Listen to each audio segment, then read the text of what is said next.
Alright, let's do this thing, shall we? Yes. Hey, G. How's it going, bud?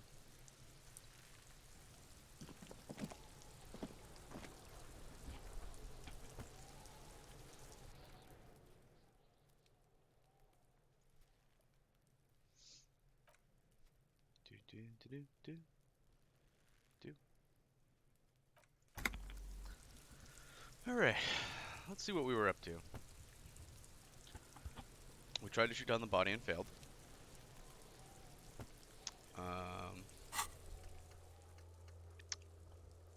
What else is on our very long list? This guy at 21, which is in like 3 hours.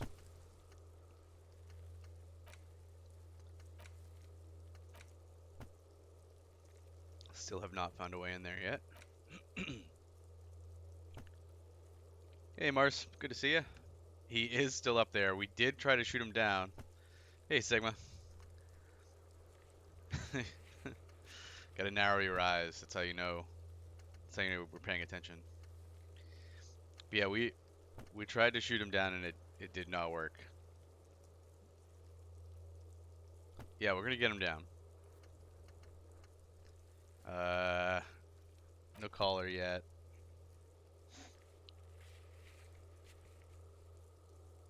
Ask another about the tattoo's possible meetings.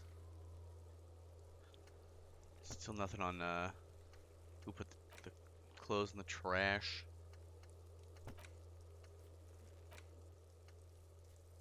Access to harbor and ask Everett Claire's help. So I think that's our only shot of getting it down now. I mean, I wish it was easy. We've tried like 3 or 4 different ways to get the body down, it feels like. Also, Sorry Cop's up to 11. Communist is up to 13. How is Ultra Liberal only 2? So we could go talk to Everett, try to get that body down. Kuno lied to you, return and confront him. I mean, what else is new? I guess we could start with chatting with Kuno, even though I actively dislike him. Tonight we're going to read about cockatoos, but that is after everyone else goes to sleep. And what else we got? Yeah, we can't establish our authority yet. Ask Renee about the photo.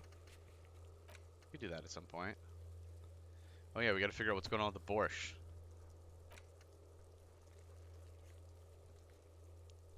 Alright.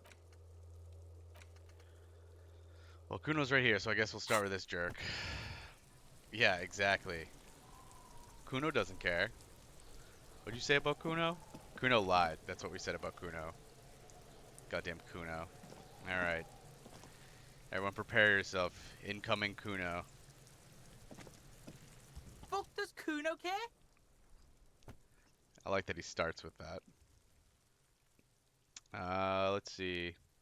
I talked to Mignana about the armor. So? He raises his eyebrows, projecting aggressive indifference. You should thank him. You should thank him. Nothing. The tip really paid off. Good job, Kuno. Oh, that'll drive him nuts. That's probably the right call. He told me you promised to sick the pigs on him. He said thank you. He wasn't too keen on chasing down the armor anyways. He said you know he said you're now the king of the entire Jamrock. Yeah, suggestion is on point, Sigma. Alright. Nothing, the tip really paid off. Good job, Kuno. What? Don't be playing Kuno off as a snitch bitch. The oldest trick in the book, people. He quickly looks around. Are you snitching, Kuno? Uh-oh. This is some ancient bullshit, people. Kuno would rather take 10 than snitch. Pigs full of shit. Get the fuck out of here. He addresses the surrounding windows. You found a real nice button to push. Turned the tables on him. Yeah. 15 XP. You're a little bit closer now to understanding this, kid. Oh God. Kuno the snitch. We made him look like a snitch. 83% on the empathy now. 83 is pretty good. I don't think we have any clothes for that, right?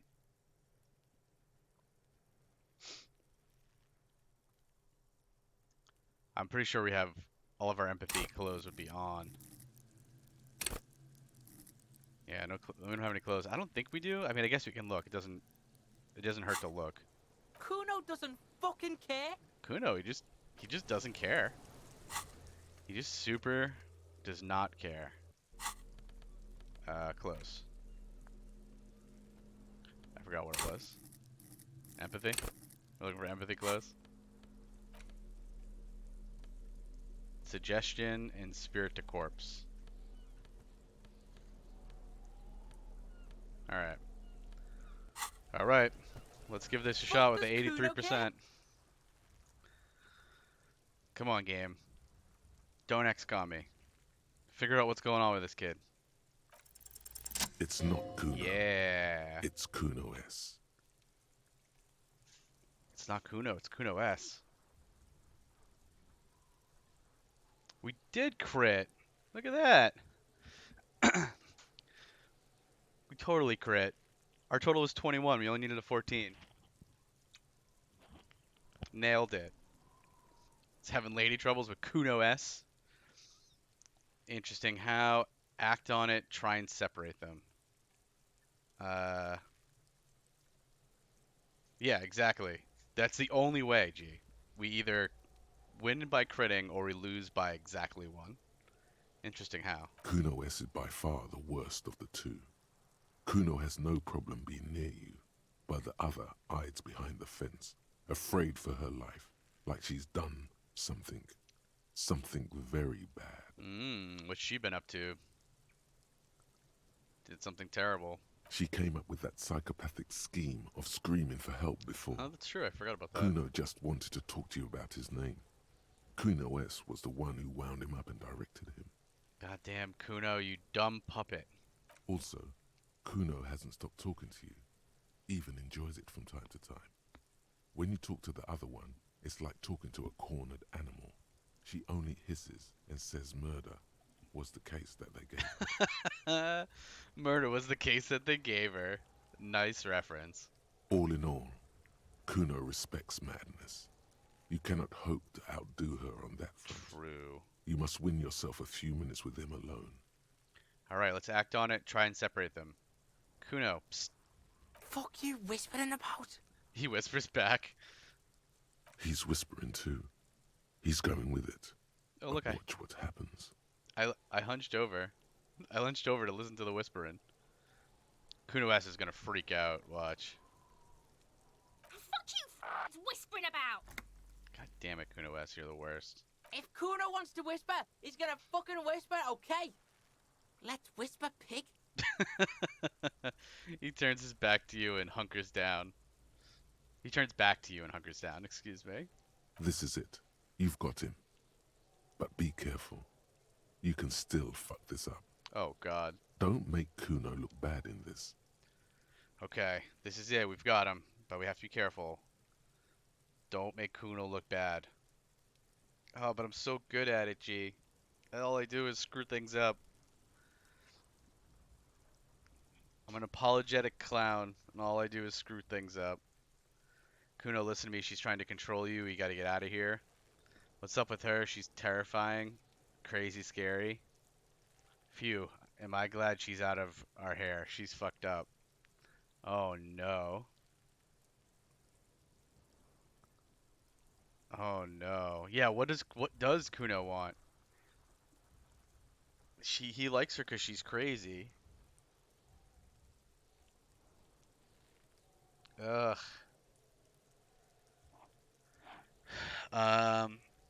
Okay. This is it. You've got to be careful. You can still fuck this up. Don't make Kuno look bad in this. Kuno, listen to me. She's trying to control you. We got to get you out of here. What's up with her? She's terrifying, crazy, scary. Yeah, I feel like he's not gonna go with me. He hates cops. Mars didn't get this far with Kuno. I mean, it's tough to get far with Kuno. Kuno's terrible. What's up with her? She's terrifying, crazy, crazy scary. But like that's what he likes about her. Phew, I'm glad she's out of our hair. She's fucked up. I feel like number one, I don't think he'll go with, because he hates cops. He'll think we're trying to control him.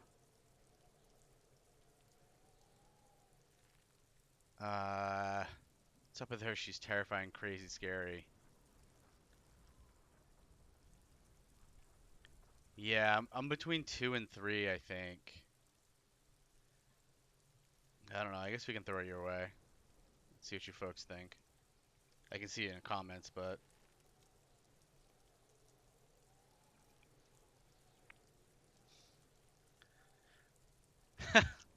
balanced poll. Good job. Good job, everyone. Good jorb. Nailed it.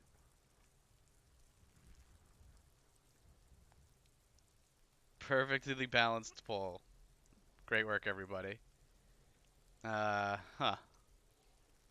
Don't make Kuno look bad. Alright.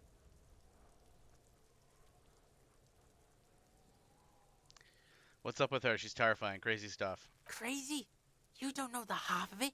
She's not crazy. She's insane. Dangerous. She's smoked a man. She's done people in. Probably even pigs. He whispers tensely. Stop talking to him! Kuno, I'm fucking warning you! You're gonna get us into shit!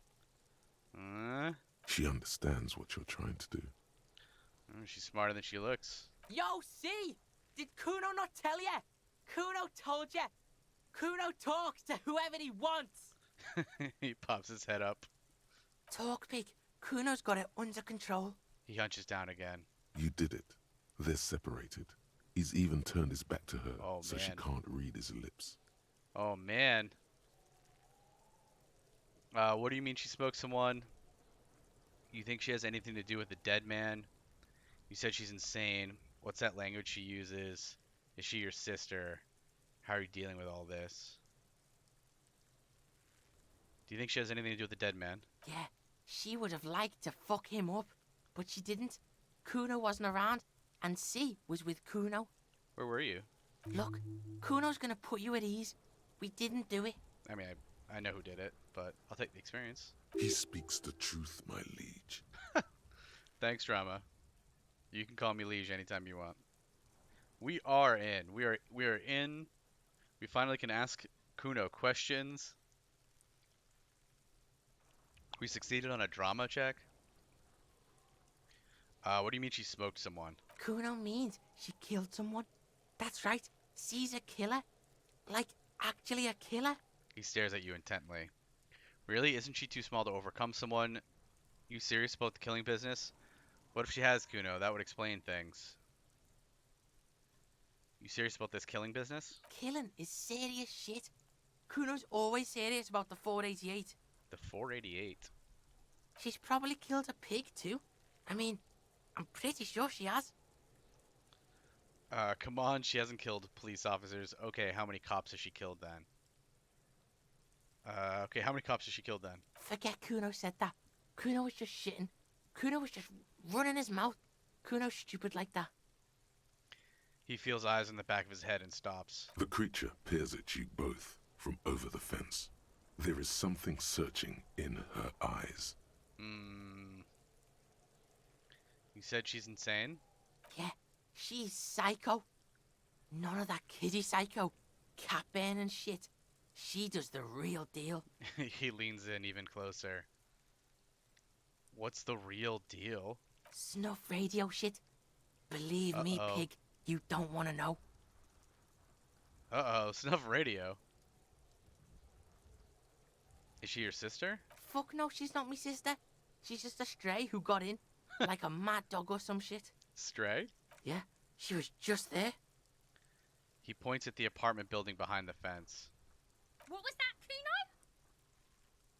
The little one twists her neck looking at the building. She was in the hallway, dripping wet, by the fucking shoe rack, in the dark. Kuno flinches and then lowers his voice even more. She's in the hallway dripping wet by the shoe rack in the dark. That hallway there with the janitor's closet? Yeah, that's the place. She was just balled up near the closet, psycho style. Why was she dripping wet? Kuno's got no fucking idea. Her hair was all wet. I think she pissed on the floor too. She was there for 3 days, in the corner, every time Kuno went out. You said she got in? How? I dunno. Someone left the door open. Kuno comes home and she's sleeping under the desk, under the pile of clothes, like a dog. What about your parents? Kuno's dad doesn't give a shit. Doesn't even see her there. Or thinks it's fucking Kuno. Shit's all on Kuno. He points at himself. Kuno, Kuno S, two of a kind. Hmm. Why is she called Kuno S then? Because she fucking looks like Kuno. Thanks, Kuno. You don't know her name? No one knows her name. Kuno told you this shit was psycho killer. Kishkashay. Hmm. What's with the language she uses? Fuck knows. She says it's the song of her people or some shit. What people? Crazy people. The fucking Nakis. I don't know. Yeah, really far away. Some things are too Fa-fa-fa. awful to dwell on. The Nakis and Runkaris might be some kind of defense mechanism. Fa-fa-fa-fa. How are you dealing with all of this? How's Kuno dealing? Kuno's dealing just fine. He doesn't need you fucking with any of it. C doesn't either. Okay. Kuno's got this shit under control. He spits through the gap in his front teeth. Chief needs professional help. You can't do this alone. You need backup. I'm here for you. Or okay, kid.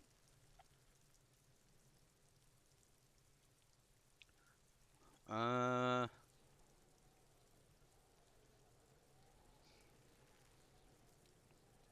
feel like if I tell him he needs backup, he's gonna say that he doesn't need anything. Similar to you can't do this alone. I don't like that language. I wouldn't use if it was me personally, I wouldn't use the kind of language where you're putting it the onus on him. Like I wouldn't say that he can't do this alone or he needs backup. She needs help is a perfectly good phrase. Yeah, he can't go to his dad.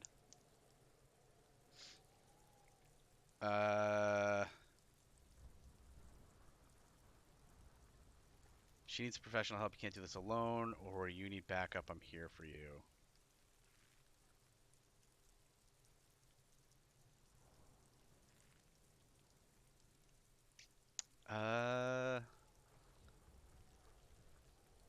You need backup. I'm here for you. Listen, listen. C is Kuno's go-to. Kuno's protecting her. You fuck with C. You fuck with Kuno. You threaten her. You threaten to take her away. He points to his eyes, then yours. This is what it all comes down to. He needs you to take him seriously now. Okay. I'm going to kill you. I'll run when you put the cuffs on her, sneak up on you later, and fuck you up. You understand? The boy looks you in the eye. Black pupils trying to focus.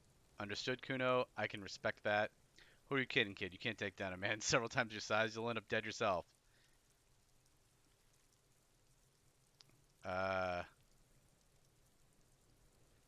Understood, Kuno. All right. Now we can do business. He wipes the sweat off his brow. Business? Yeah? What do you want? Kuno can hook you up with... He starts, no longer whispering. Oh, don't hook him up with shit, Kuno. See? Relax. He respects the Kuno. Kuno made him respect the Kuno. You respect the Kuno, you get all kinds of shit. He turns back to you. Kuno's gonna get you hooked on illegal narcotics if you run a little errand for the Kuno. Get you hooked, pig. Get his hook in you. Then Kuno gonna get you hooking for more. Cash in big style. Pig hooker.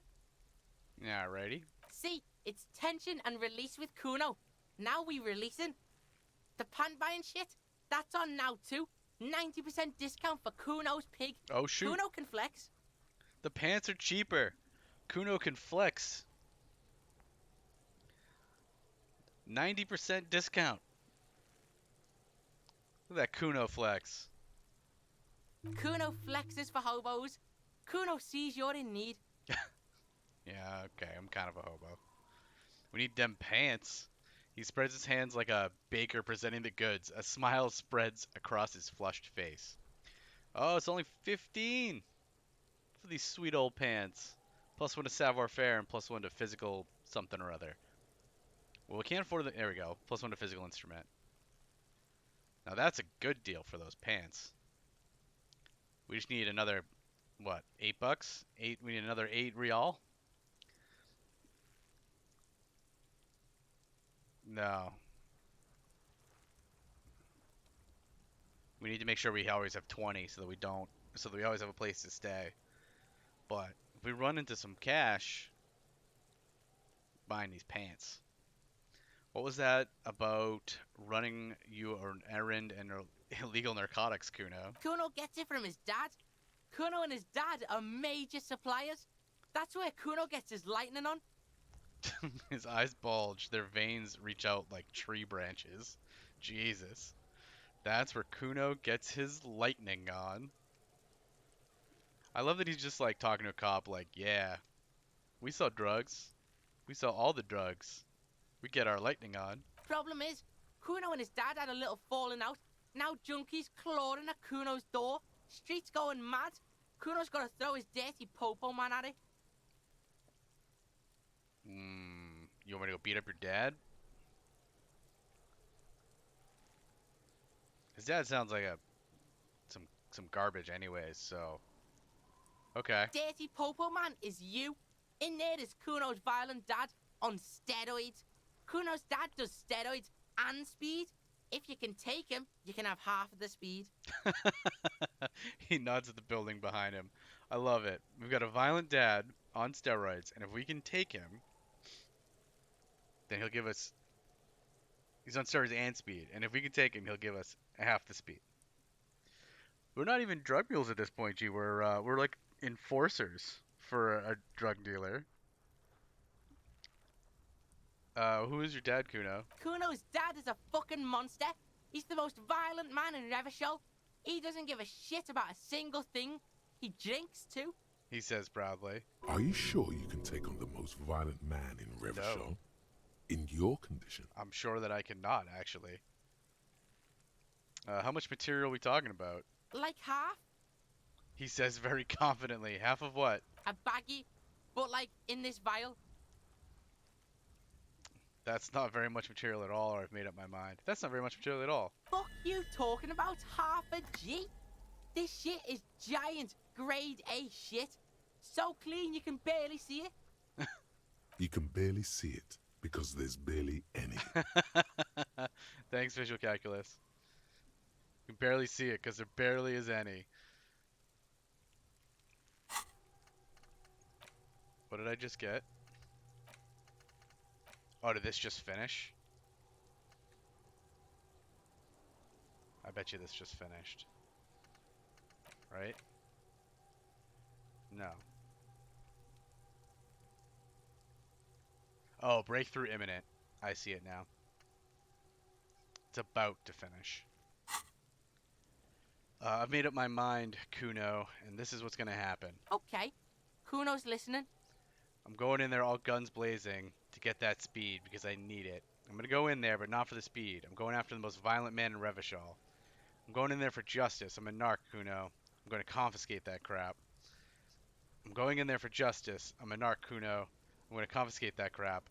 Lie, you need the speed. Or I'm not going in there. I'm going after the most violent man in Revachol. Sure, whatever. If you survive, make sure to bring that shit back to Kuno. Kuno's almost out. You wouldn't like the Kuno when he's out. Just get in the apartment building. Kuno knows you already fucked your way in. Kuno knows everything.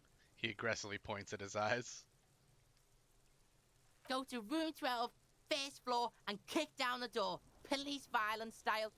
Kuno style. And then it's action time. You're locked in the room with violent fuckhead. Yeah, there's no way we can take this guy. That's it. Next time Kuno sees you, you better have his shit.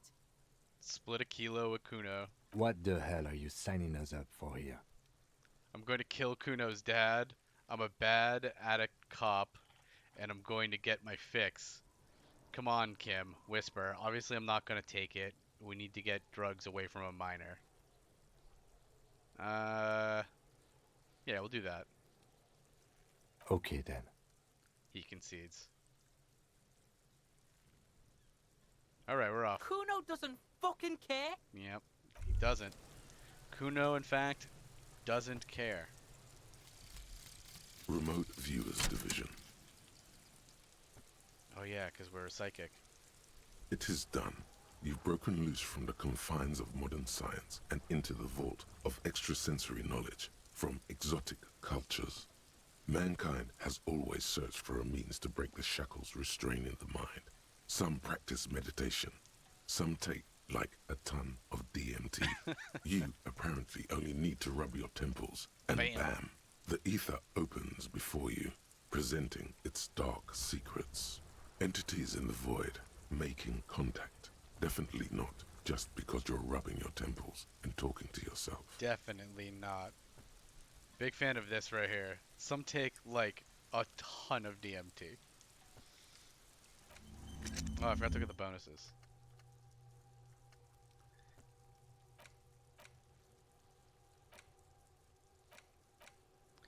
Bonuses from the thought. -1 difficulty to all psych passives. And -1 drama, because I'm a gullible hack.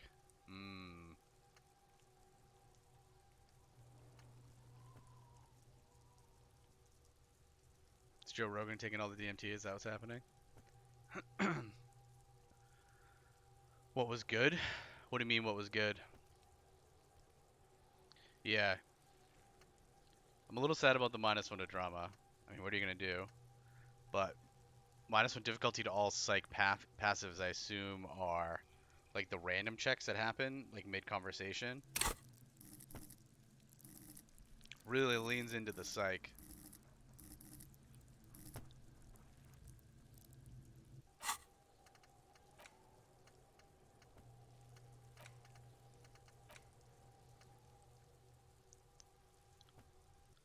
Our poor drama, though. Drama 2. Just wear the drama shirt or put points into it. Oh. Yeah, no, -1 to checks. I could see how that would be misleading. -1 difficulty to all psych passives.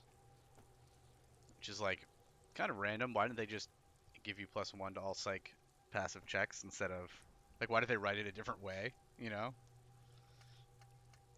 Yeah, we're currently getting -1 drama, -1 visual calculus. I don't care about -1 authority. But you could conceivably wear something that gives us drama or what was the other one? Drama or visual calculus.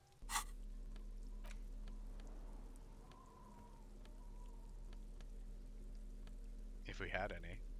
There we go. This gives -1 drama.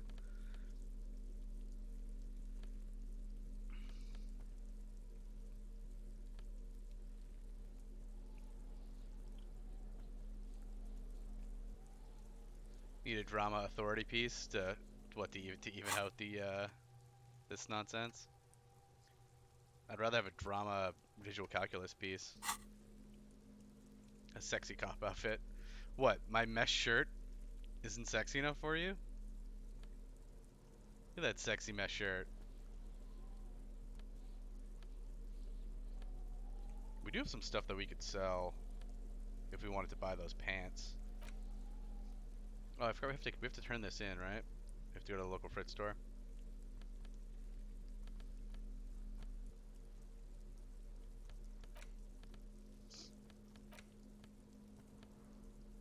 Okay.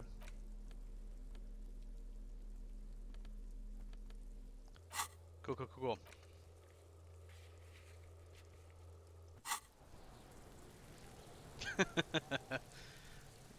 Yeah, I mean, he calls us a lot of bad things. He's a jerk. He's a terrible, terrible jerk. Is this still broken? An old call box Yeah, it's with still a locked. matrix of push buttons lists all the companies in the East Delta Commerce. Let's go check on the freezer. And then we need to... Oh, I should see if I can turn that check in. If they'll take that at the frit. We'll see. Are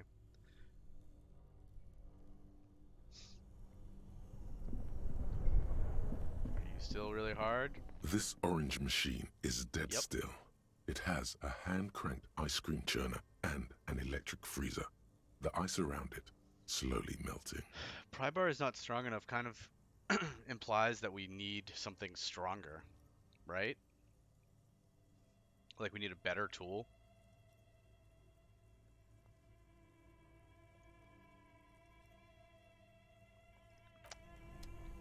Obviously we don't have one, but I wonder if we could find another tool somewhere. Something that's even more serious than a pry bar. We'll probably get something later. Alright, keep that in mind. It's got this deep, dark basement here.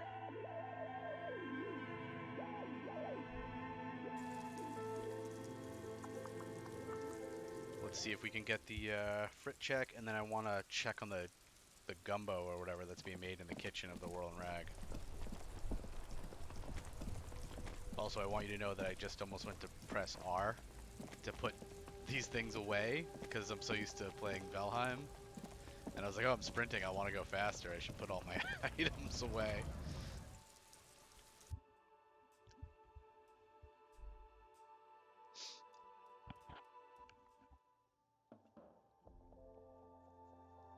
Alright. Don't suppose we turn the check here, The do tear we? machine stands in the corner. A sign says, 1 bottle equals 10 cents. You can put things away in Valheim? Yeah, you hit R. Yeah, when you hit... I think it's R. I'm pretty sure. When you hit R, it just puts puts your sword and shield or whatever you have equipped away. And then if you hit R again later, it will rearm you with what you had armed when you put everything away. That's what I use when I switch between running and fighting. So that you don't have to hit, like, you know, sword and shield. You can just hit R.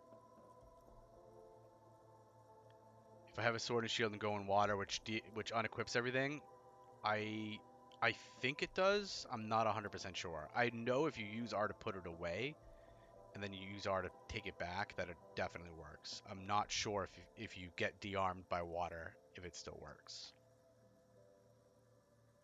We can try it out tomorrow. Hey, there you go. I'm gonna have to try it tomorrow. Good timing, G. This is gonna drive her nuts, so I'm gonna say it. Excuse me, I still have the tear bag, but no tear. Can I still use the tear machine? No. You need tear to use the tear machine. She doesn't even bother looking up out of her magazine. Fine. I have a check. Is this about the questions again? Because I don't really know anything. That is very clear.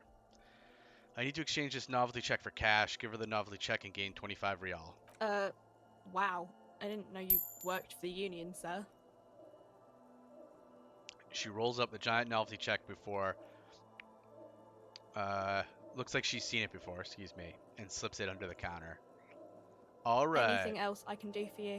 No.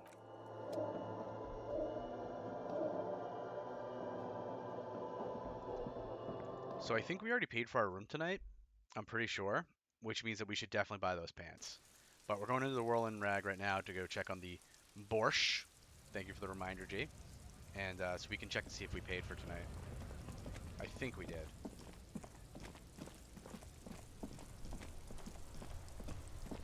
And if we did, we're buying those pants. So what do we have for pants now? I don't think they're great. I think they're fine.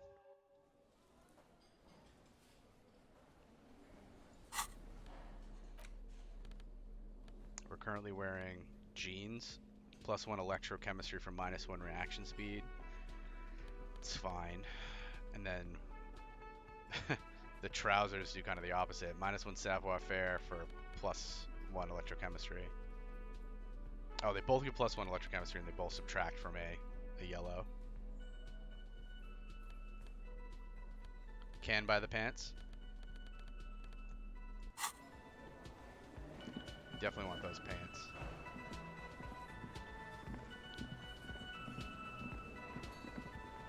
Hey, you. We already paid, right?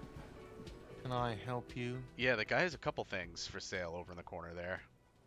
About the bill for tonight? You're already set for the night. All right. Your door is unlocked. All right, so we're definitely buying pants then, because we're all set for tonight. Gives us a whole nother day to try to get 20 more real. Hey, hey you, what's in the borscht? The man ponders his cooking utensils and gives you a little nod, acknowledging your presence. Lou said you're friends with Manana. Is that true? What is in that borscht you're making? Point to a large pot. Leo said you're friends with Manana. Is that true? The mention of manana gets his attention. He smiles and delivers a whole slew of unfamiliar words and lively gestures. Then he falls silent again. I'm sorry, I don't understand you. Does the bridge open tomorrow? I feel like it was Wednesday? Is tomorrow Wednesday? Day 2. I don't know what day 2 is. Today's Tuesday. Okay, yeah. So I think it's Wednesday, so I think it is tomorrow. They're friends. Thanks. Thanks, G. It's the day after day 1. Empathy. They're friends. Okay, that's good. Good to know. What is the borscht you're making there? Point to the large pot. The man says a couple of sentences in that strange language of his, and then seems to wait for you to speak. Yeah, yes, nod. No, shake your head, or sorry, I don't understand you. Yes. Borscht need more vodka? He looks at the soup, then at you. He picks up a bottle from the shelf. Yes? Okay, so it's vodka that keeps the men happy and in good spirits. Clever move by the Union. Thanks, Kim. Vodka borscht! I love it, Bratan! Turn it the fuck up and then ask for some yourself. Oh, necktie. I had almost forgotten about you. Turning it up seems like a dangerous idea, honestly. The place is a powder keg. Yeah, I'm a powder keg. Yes, nod and turn your finger clockwise. Turn the vodka up. No, no vodka. Turn your fingers counterclockwise. Cut it, or I'll leave the cooking to you. I have business. Oh, we could make it so that the strikers are having a worse day of it. Interesting. Turning up seems like a dangerous idea. Honestly, the place is a powder keg. Yeah, do we really want to get a whole bunch of people drunk? But if they all get sober, maybe we just leave it alone. Let's just leave it alone. The cook gives you a long, inspecting look, then shrugs too, and seems to wait for you to speak. All right. Did that solve that, or do I have to choose whether to turn it up or down?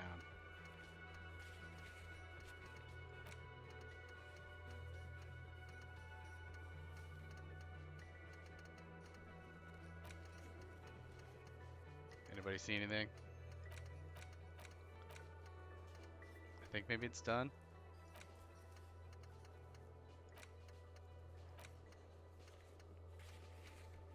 Nope, still there. Alright, so we gotta choose to turn it up or down. Still active. What's so special about the borscht? It's the vodka.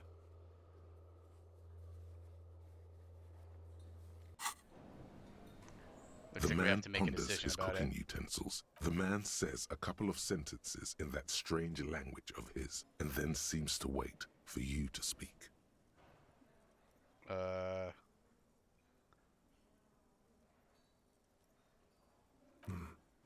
Borscht need more. Okay, so it's vodka. Vodka! Turning it up seems like a dangerous idea. Let's cut him off. Honestly. The cook gives you a long, disappointed look, then turns the stove off and seems to wait for you to speak.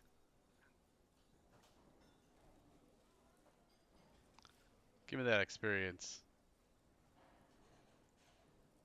Everybody's sad about the borscht.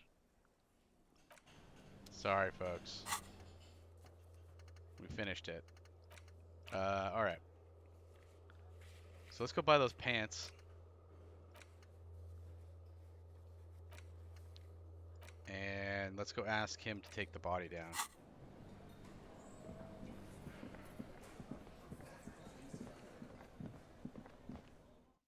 And then it might be time to go meet our smoking friend. Give me some pants. I guess I can check the other shop too, now that we actually have some amount of money. Hey, Kuna.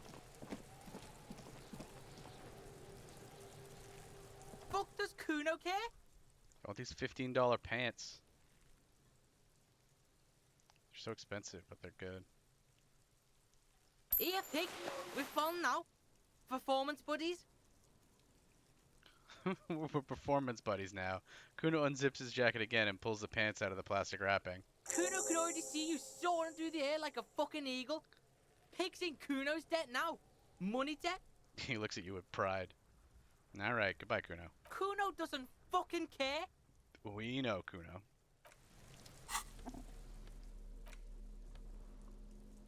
Alright. Put these sweet pants on. Oh man. Look at these styling pants. I am an international man of mystery now. Straight up styling. Gotta love it. Yeah, we have the gloves too. We're not wearing them because the gloves that we're wearing give us +1 interfacing, but we could be. We'll probably switch to the Fallen Ultra series if we get full Fallen gear. Get the set bonus. Yeah, maybe there's a set bonus. We don't know. It's worth a shot.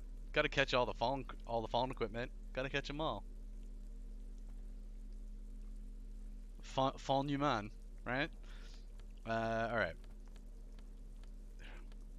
You go there. So these both add to electrochemistry, but subtract from different things. So I'm thinking maybe we should sell one of them. He might have.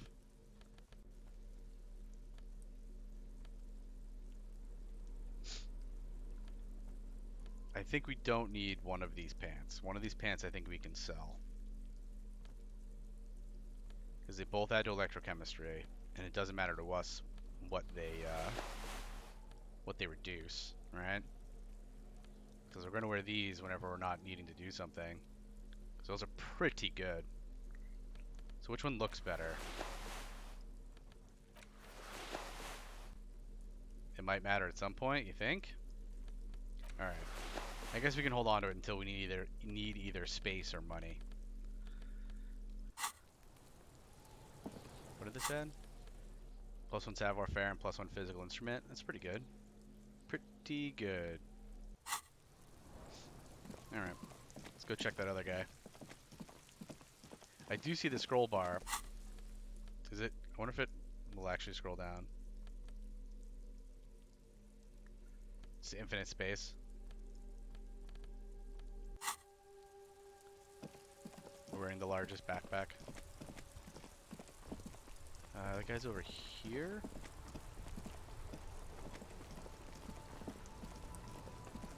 Somewhere? There he is. Alright, so he's got 3 things.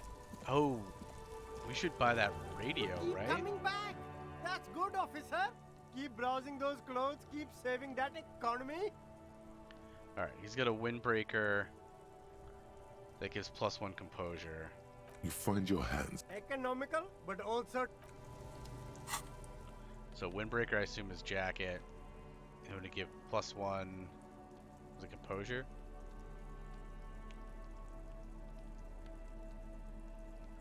We currently have 2 jackets, one that gives shivers and a spirit, and one that gives conceptualization. And that was, I think, You keep coming back! +1 That's composure, good, but officer. -1 shivers. Eh. Yeah, our jacket's pretty good. Who's this? The speakers below are banged up and worthless. There's The the Fallons sneakers Ultra Series. triumph over them. They're Still the can't star afford of the those. show here.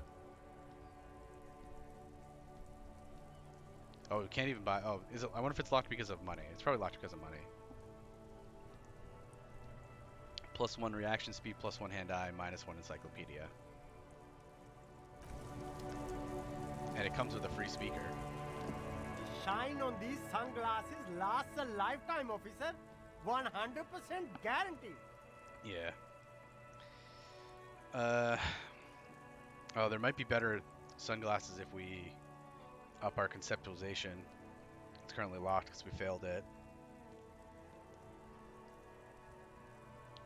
My shoes are cool, and and if we had fallen shoes, they'd be even cooler. And they'd be so cool that G's correct, we would just forget things.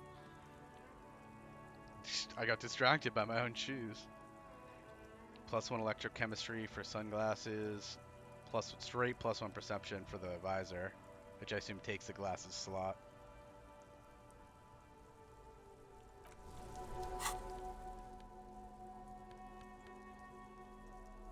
+1 logic. +1 visual calculus. +1 perception is not bad too. Let's go check the pawn shop. Yeah, like I don't care that we lose an authority. Losing authority is fine. We have a high authority. We don't really typically use authority, so it's not. It's a fine trade-off. I agree.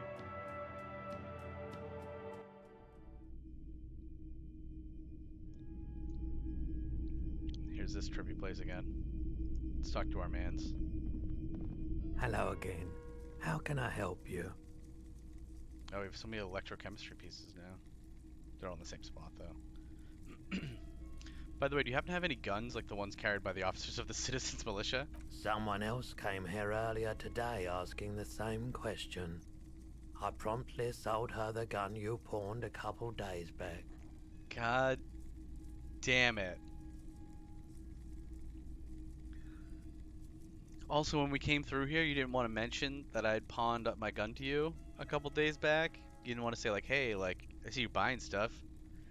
You want to buy your gun back, maybe? And yeah, her. I wonder if it's her smuggler. God, man.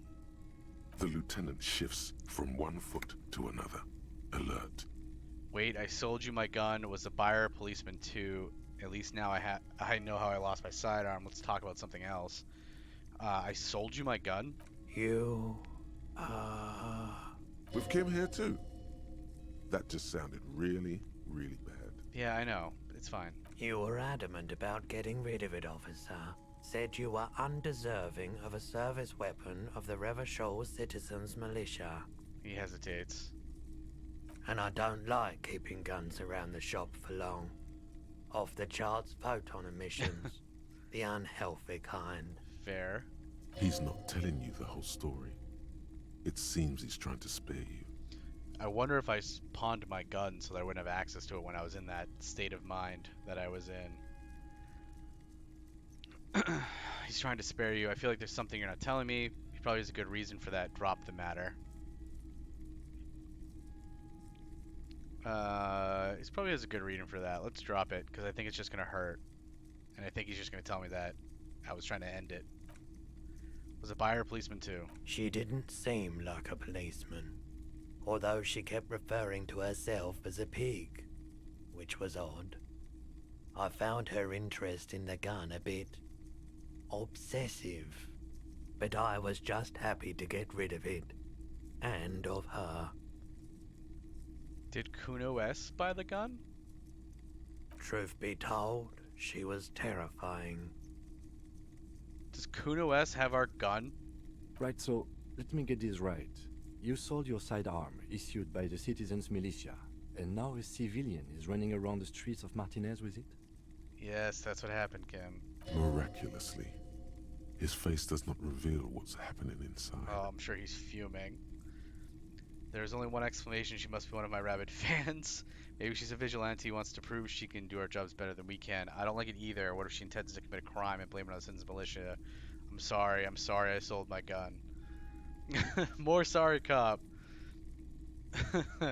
I don't like it either. What if she intends to commit a crime and blame it on the citizens militia? You're right that she could cast aspersions on the force. We have to find her. He looks around worried. Any idea where we can find the buyer? Have people from Everett Claire's union come here to track that gun? At least now I know how I lost my sight. I must talk about something else. Any idea where I can find the buyer? My apologies, officer, but I have no idea where she was coming from or where she went. What does she look like, Roy? A needle in a haystack. There is nothing you can do about it right now. You'll just have to hope Everett wasn't lying, and the Union can track her down in time. Have people from Everett Claire's union come back to track that gun? Maybe. Shady-looking guys came in here yesterday, looking like they'd just taken off their Wild Pines overalls. Convenient. They asked if I have a police weapon to sell. I told them I already sold it. Yeah, the fact that she referred to herself as a pig makes me feel like it's Kuno-esque a lot. They went their way. It was a trip. But you know, all sorts of people come here, asking for all sorts of things. They sure do, Roy. Maybe Claire really is tracking down your gun. Yeah, it sounds like it. At least I know how I lost my sidearm. Let's talk about something else. Of course.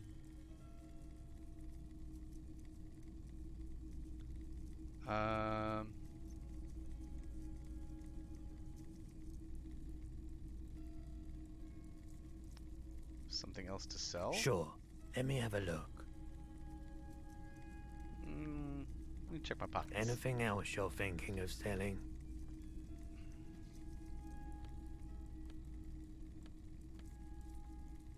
Oh, we have an antique rifle. Let's hold on to that for now. Let's sell this thing.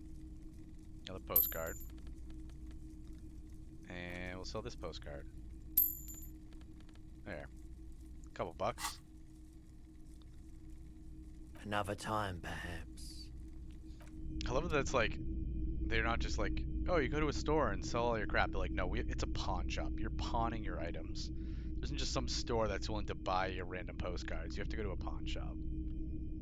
The boomboxes wait on the shelves, and your boombox, that gold and amber Harmon Waushi, stares at you longingly with its tape-reel eyes.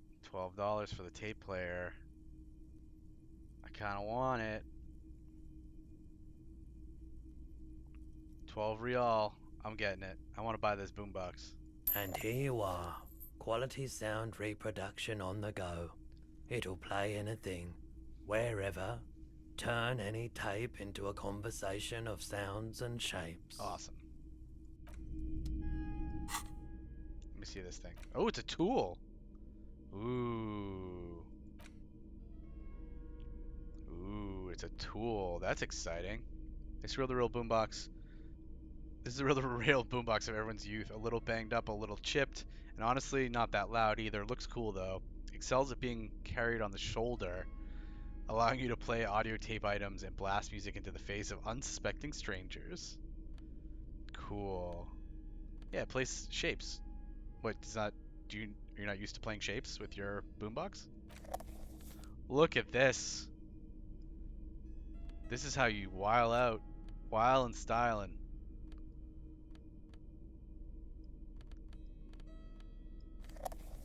Just walk around like this all day. We could have our own light rave, our own flashlight rave. Boop-a-doop-boop, boop-a-doop-boop, boop-a-doop-boop. Boop-a-doop-boop. Boop-a-doop-a-doop, boop-a-doop-a-doop. All right.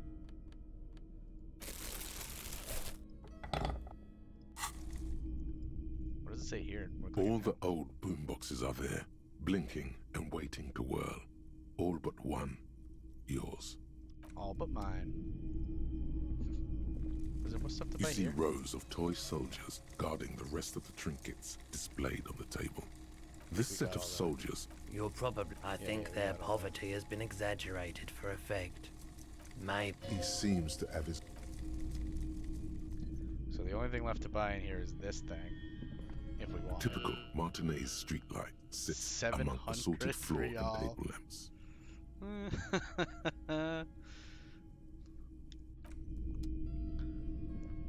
The system is down. The system is down.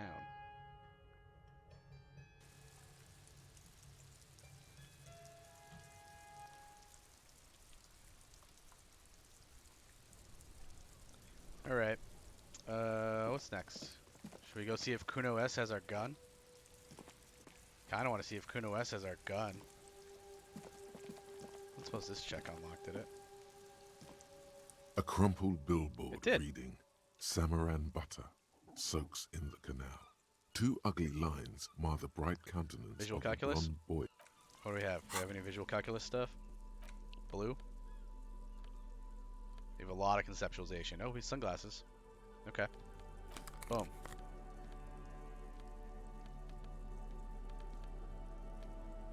That's it, I think. Because we did color code everything. Yeah. We have a lot of things that add plus to red. Alright, let's give this thing a try, shall we? A crumpled billboard 58? Samaran butter That's not nothing. soaks in the canal. Two ugly lines mar the bright countenance of the blonde boy depicted. Attempt to reconstruct what happened here. We get +1 from ominous daredevil feeling. Judging by the Nice. size of the impact and the parallel lines of burnt rubber, the cause was probably a motor vehicle. Oh. Oh, cool. So the last time we did something with visual calculus, I mean, not the only times, but when we did the footprints with visual calculus, it showed all the different footprints. Now it's showing the accident. Like, you can see the car accident that took place. Very cool.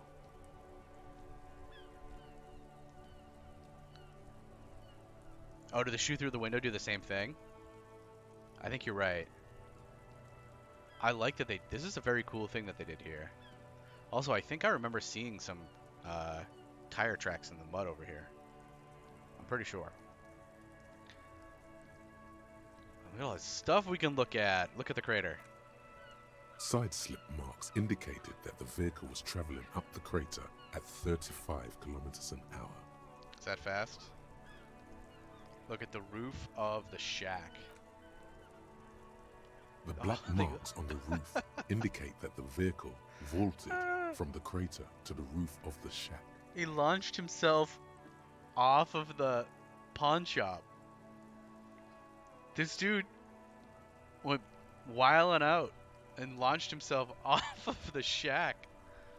Off of the pawn shop. Look at the sloping metal roof panel. The panel served as a takeoff ramp. Sure did. Look at the broken posts. The vehicle soared through the air, hitting the billboard and upsetting the posts. Then it continued its flight, taking the billboard with it. Look.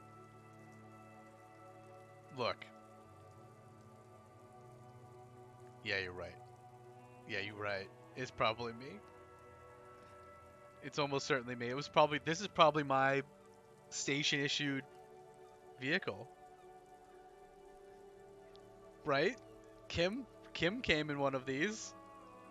Why wouldn't my station give me one to get here? She's 100% right. This dude, also me. Yeah, Sigma, how did we get here? Via this vehicle, almost certainly. Let's look at the sign. The sign broke the vehicle's fall into the canal. Okay. Wait, did it keep going? Look at the opposite bank. Tire tracks. Still speeding, the vehicle made a loop and vanished into the fog along the coast. Maybe it's our car. Maybe we can find our car at some point. What was the model of this phantom vehicle? There are two good candidates, the Caprice 40 and the Linear G22. Why the Caprice 40? It's about the right size, and the tire marks look like they came from the skinny tires frequently found on that motor carriage. All right, why the G22? Very sturdy but light motor carriage. More likely than most to survive that jump. Okay, okay. What now? You'd have to follow the tracks to be sure. Oh, we have another mystery. We can try to find the car. Visual calculus is great. I love visual calculus. The lieutenant looks on, waiting for you to wrap up your analysis. All done, Kim. Oh, you want to chat? We can chat. Any theories about what happened here? He gazes down at the sign. Yeah, so what happened is I got hammered and I launched my car over this river. It looks like someone was in a real hurry, reckless traffic hooliganism, some top shelf shenanigans. I want to meet the driver and shake his hand. I don't care, and it's not really our concern. It looks like someone was in a real hurry. What kind of car do you think it was? I believe it was a Linea G22. That's quite likely, from what I can tell. He seems impressed. I have some ideas about who it might have been. Yeah, I have no idea. Who could it have been? I have some ideas about who it might have been. Oh. He raises his eyebrows. It had to be someone really cool and courageous. It was someone dangerous. Perhaps this is somehow connected to the murder. Actually, never mind. I need more evidence to come up with a list of suspects. Someone dangerous. The traffic hooliganism? I hope not. Fortunately, we are not traffic cops. Should we get back to the murder? +1 for Jacob W known. This is a red check. It cannot be retried. Do we think we can reopen this? Do we think it can move on and equip a whole bunch of conceptualization stuff? I have at least a couple things.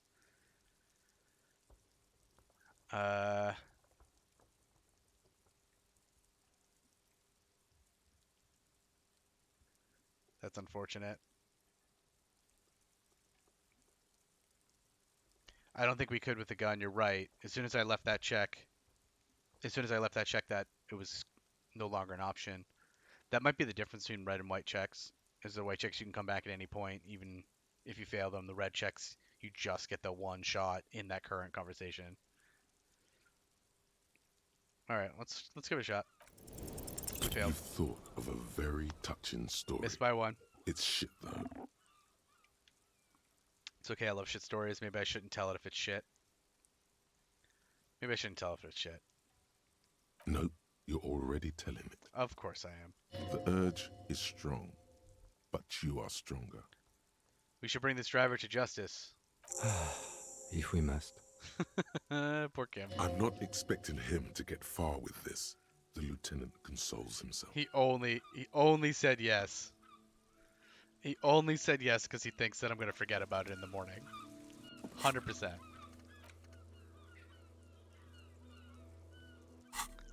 Alright, let's put our glasses back on. Yeah, we could have gotten +2 to conceptualization. That's annoying. Oh well. We never forget a side quest. Give me all the side quests.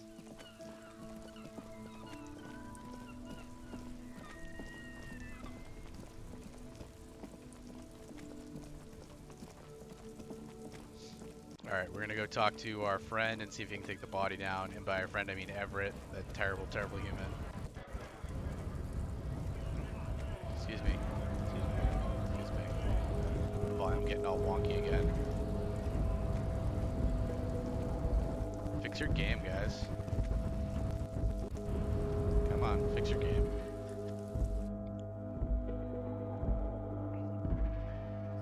And then we're gonna go talk to Kuno S and see if she stole my goddamn gun. Maybe she used my gun to kill somebody, and that's why she was all wet and upset.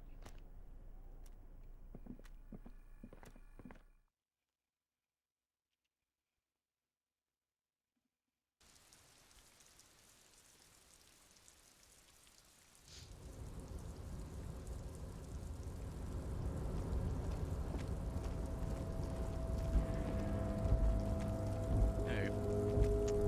Whoop. Where'd it go?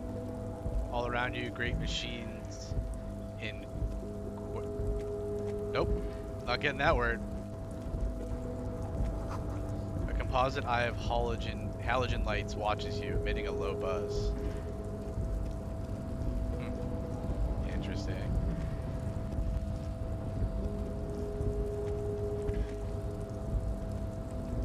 Can I talk you open yet? You're back before the cargo container. Its draw has not lessened since you were last here. If anything, it seems to have grown slightly. Yeah, that. Whatever that is. G. Quiescence?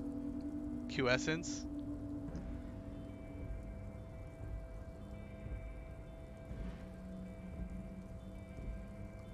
I really want to open this door with rhetoric. Quiescence. Quiescence. The hell does that mean? I've never heard that word before. You people and your new words. Qui.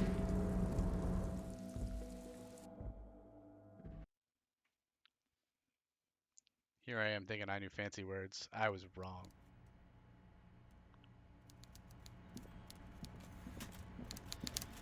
Oh, this guy.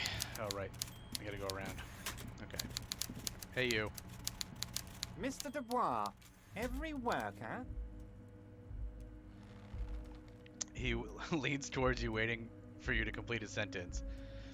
As a member of the board, is a living god, is an organ in the great state organism of war, also, just like me, for himself. Member of the board? That's right, Mr. Dubois. I see the socialist democratic fervor now burns in your heart, too. How can I help you today? No comment. No comment on that. We're not socialists. Can't prove it.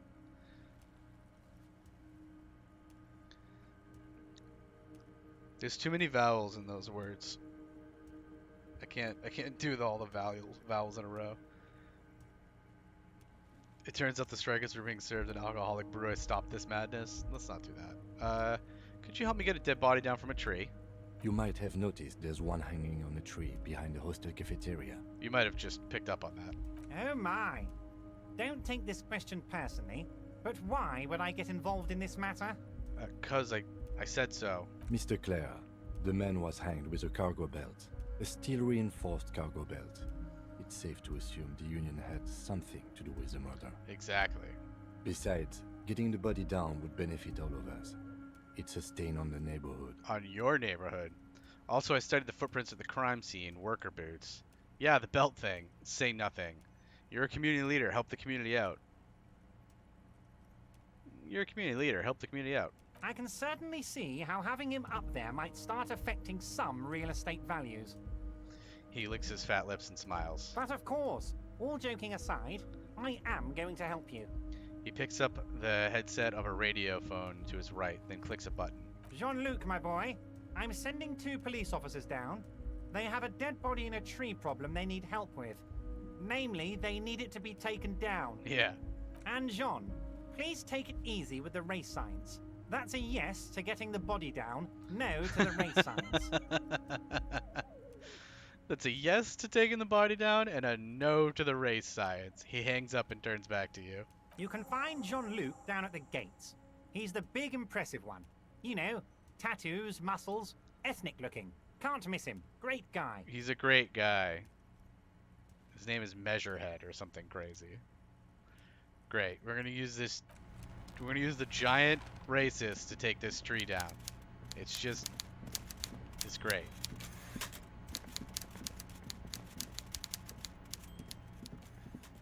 Yes to getting the dead man down. No to all the race science.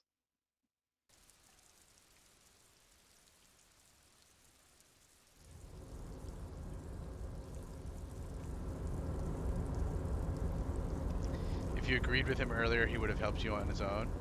Who, Measurehead?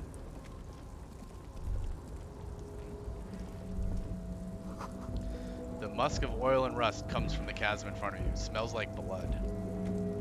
Fun. Yeah? Well, I didn't want to agree with him because he's a crazy racist.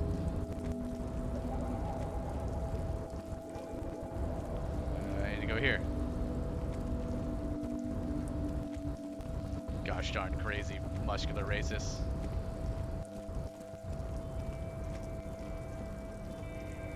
Come on. Come on. Ugh, volume's all wonky. Game is sad.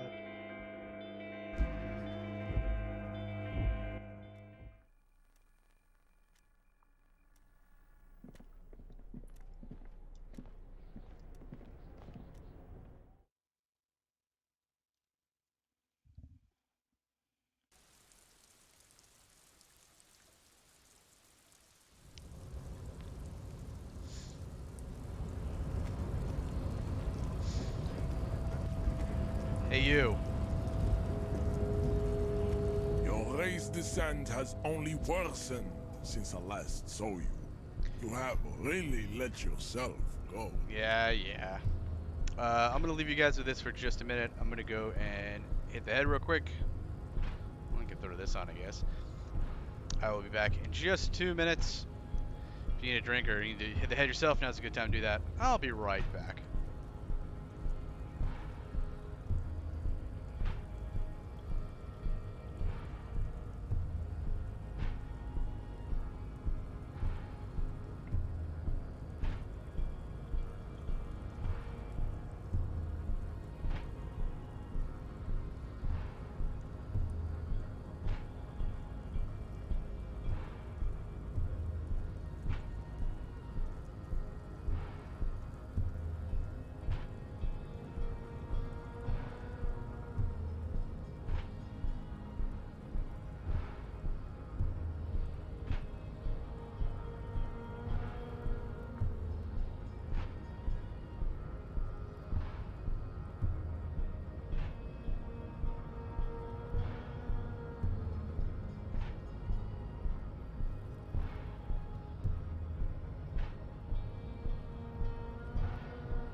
I have returned. Cool turtle. Thank you. It's very large. Look how large that turtle is. So big. So big and large. Let's get back to this thing, shall we? Still not subscribing to his race theory. Everett told you to help us get the body down from the tree. I don't know where that turtle is from, to be honest. I just kind of liked it. All of my scenes are mostly pre-built, or I took some stuff off of them or what have you. So like, so this one for instance is, and this were all stuff that I liked. I looked at like some packages or what have you, and I liked them, and I thought they fit the theme well enough, so I grabbed them. And it was so long ago that I couldn't even tell you where, because I did it when I was streaming, God, I don't even know, 3-4 years ago, when I did a small amount of Heroes of the Storm streaming for maybe like a month and a half. That was when I built all this. So it was. You surmounted the harbor wall in a display of athletic prowess to reach my superior. Then had him give me an order. I salute your cunning, and I will remove the body from the tree with my bare hands. Exactly. You might be big and strong, but I'm snaky and I can read people. Also, he's gonna do it with his bare hands? Jesus. You're so noble, Measurehead. So noble. But while I am gone, someone must stand guard on the bridge. That someone needs to be you. Both of you. He turns to the lieutenant. That would mean you're openly showing the people that you're taking the Union's side. Ooh, that's not great. Wait, that means showing everyone that we're taking orders from the Union. Lieutenant, what if we don't want to do that? Okay then, wait here until Measurehead goes. No way, we're not going to do that, back off.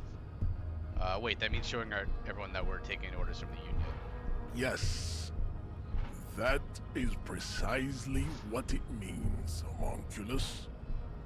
Rude. This is not going to happen any other way. Lieutenant, what if we don't want to do that? This is the uncomfortable result of not taking it down ourselves. I can live with a compromise. Wow. That's saying something. Kim's fine with this? I can type end caps too. That's how you know he is serious. He types in caps. Listen to your little friend. He is wise in his childlike way. His mysterious race may yet prove fierce competition to my heroic haplogroup. And I am in no way a knockoff of Colossus. I'm legally distinct. Alright, I guess we wait here.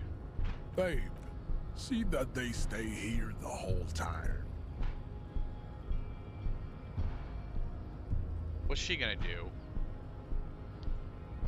She gonna stop me? The woman's gaze Yeah, you think so, follows Jake? Measurehead as he leaves. So, you guys are like cops or something? Why are you as Measurehead? Yeah, we're the law around here. Apparently so. We're just trying to keep things from going to shit. Why are you at Measurehead? Look at him. His craniometric perfection. Craniometric Are you perfection. cops or what? Yeah, we're the law around here. Apparently so. We're just trying to keep things from going to shit. Have you ever thought that maybe things should go to shit? I'm Katya, by the way. The woman twirls her hair. Hi, Katya. You hear that? That sound. He's breaking something. The lieutenant looks towards the yard. Is he just tearing the tree down? Yeah, Jean-Luc must be really tearing it up over there. I wish I could see it. I also wish I could see it. I don't. I've seen enough of that dead body already. I also wish I could see this. I'm sure it's fascinating to watch. Look at you! RCM rent-a-cops, guarding that bridge like Everott's lapdogs. Is this where it's at now? The RCM is for sale. Bro, I know for a fact that you are not a scab leader. You're a random mercenary. And if you don't shut up, I'm gonna tell everybody. Spoken by a mercenary pretending to be a worker. Thank you, Kim. Kim, sometimes you and I, it just clicks. It just clicks. I'll work with whoever I want. Yes, I'm an unbelievably corrupt cop. I am corrupt every opportunity I get. That's none of your business. So corrupt.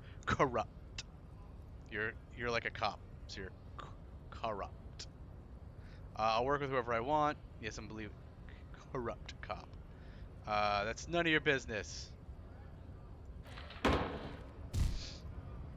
Oh, I think I heard a body fall. A shrill laughter interrupts you, echoing across Martinez. It's Kuno. Could you imagine how loud Kuno must be laughing that we can hear Kuno's laughter all the way from here? And it was an easy check. He must be going nuts. The man turns to look behind him at the behemoth appearing around the corner, approaching him, walking past him. He's a big dude. Look at that big dude. He walks kind of funny though. The corpse has been removed from the tree. Stand down and congratulate yourself. You have sided with Ray's victory today. I don't know about that. He brushes wooden flakes off his hands. It's only a couple 100 feet away, like a block or two. Still, it's so windy. We're on the ocean. It's still a loud laugh. I feel like laughs don't carry that far, but I could be wrong, I guess. There's been no side choosing. We did what we had to do to keep order. Thank you for your cooperation, Measurehead. I think he ripped the branch. I don't know. We're gonna go see. I can't wait to see. It's taken us what, like 3 weeks? How long have we been playing this game? Have we been playing for 3 weeks? And this whole time the tree's been up. We finally get the tree down. You know, we quote unquote finally get the tree down. There's been no side choosing. We did what we had to do to keep order. And what you had to do was to become a Union man for all to see. You can't prove that. Still won't let me buy though, will ya? I just want to loot this. Dick. I hope the roots are out. I mean, let's go see.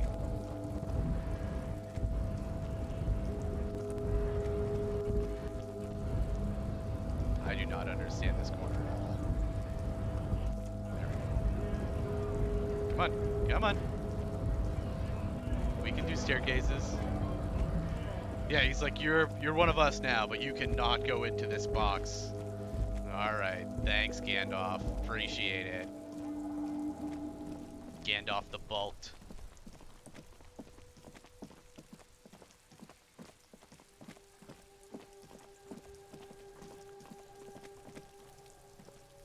Okay, the tree is still up. The branch is not. Also, he was not gentle with it by any means. Kuno's little shit show. Yeah, he just tore this thing off. The corpse lies on the ground among the remains of an absolutely demolished pine branch. It's gently laid on one side. Just absolutely demolished. Beautiful, wipe a tear from your eye. Or, well, it's down, celebrate in a more reserved manner. No. This is beautiful. It's taken us days to do this. It's almost been 3 full days. Or 2 full days, excuse me. Mr. Measurehead has done a good job. Nothing is too broken or compromised. The victim is ready for a field autopsy. A field autopsy? Yes. 1. Investigation of the scene. 2. Initial examination of the victim. 3. Field autopsy. 4. Transportation of the body to the morgue. We are on number 3. He covers his nose and lists. The fuck are they on about? Give shoes. Yeah, we need to get those shoes off of him. We might need to get rid of Kim first, but it's almost nighttime, so we should be able to do that. I feel like we're gonna want blue and yellow stuff. Blue and yellow check for this stuff for this, probably. Cop's gonna cut his shit up. Kuno asks, give him my gun back. Don't we have someone else for this? A doctor. Don't we have someone else to cut this shit open or gut it? Don't we have someone else for this, like a doctor? No, you and I are detectives. The honorary rank of detective signifies our ability to handle the entire incident chain, from autopsy to cleanup to social work, everything. Man, this world's crazy. No specializations for anybody. Wait, honorary rank of detective? An honor and a burden attached to your rank once you've proven yourself able, usually after 5 to 8 years of field work. Mine is lieutenant detective. Well then. It's an honor and a burden. With great honor comes great responsibility. Yeah, I feel like a detective. You are. Your station would not have assigned you on this case if you weren't. Now... The lieutenant adjusts his glasses and takes a deep breath. Do we change equipment now?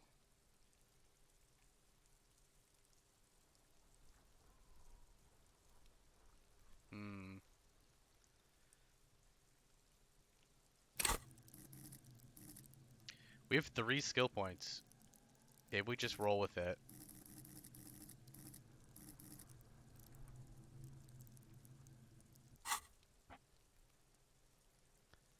First, what exactly is a field autopsy? Come on, officer. You know what a field autopsy is. You've done 100 of them. That's probably true, but I remember 0 of them, so... he pulls on a pair of latex gloves. Oh, I'm already wearing gloves. Clap your gloved hands. Let's get in there. There truly is a time for everything, even for yellow gardening gloves. However, they are lacking hygienically.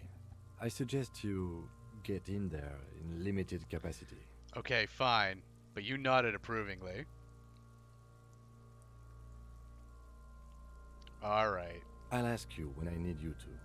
For the most part, maybe I should handle the contact and you take notes? You're being handled. If you resist now, he will turn on his heavy-duty authority mode.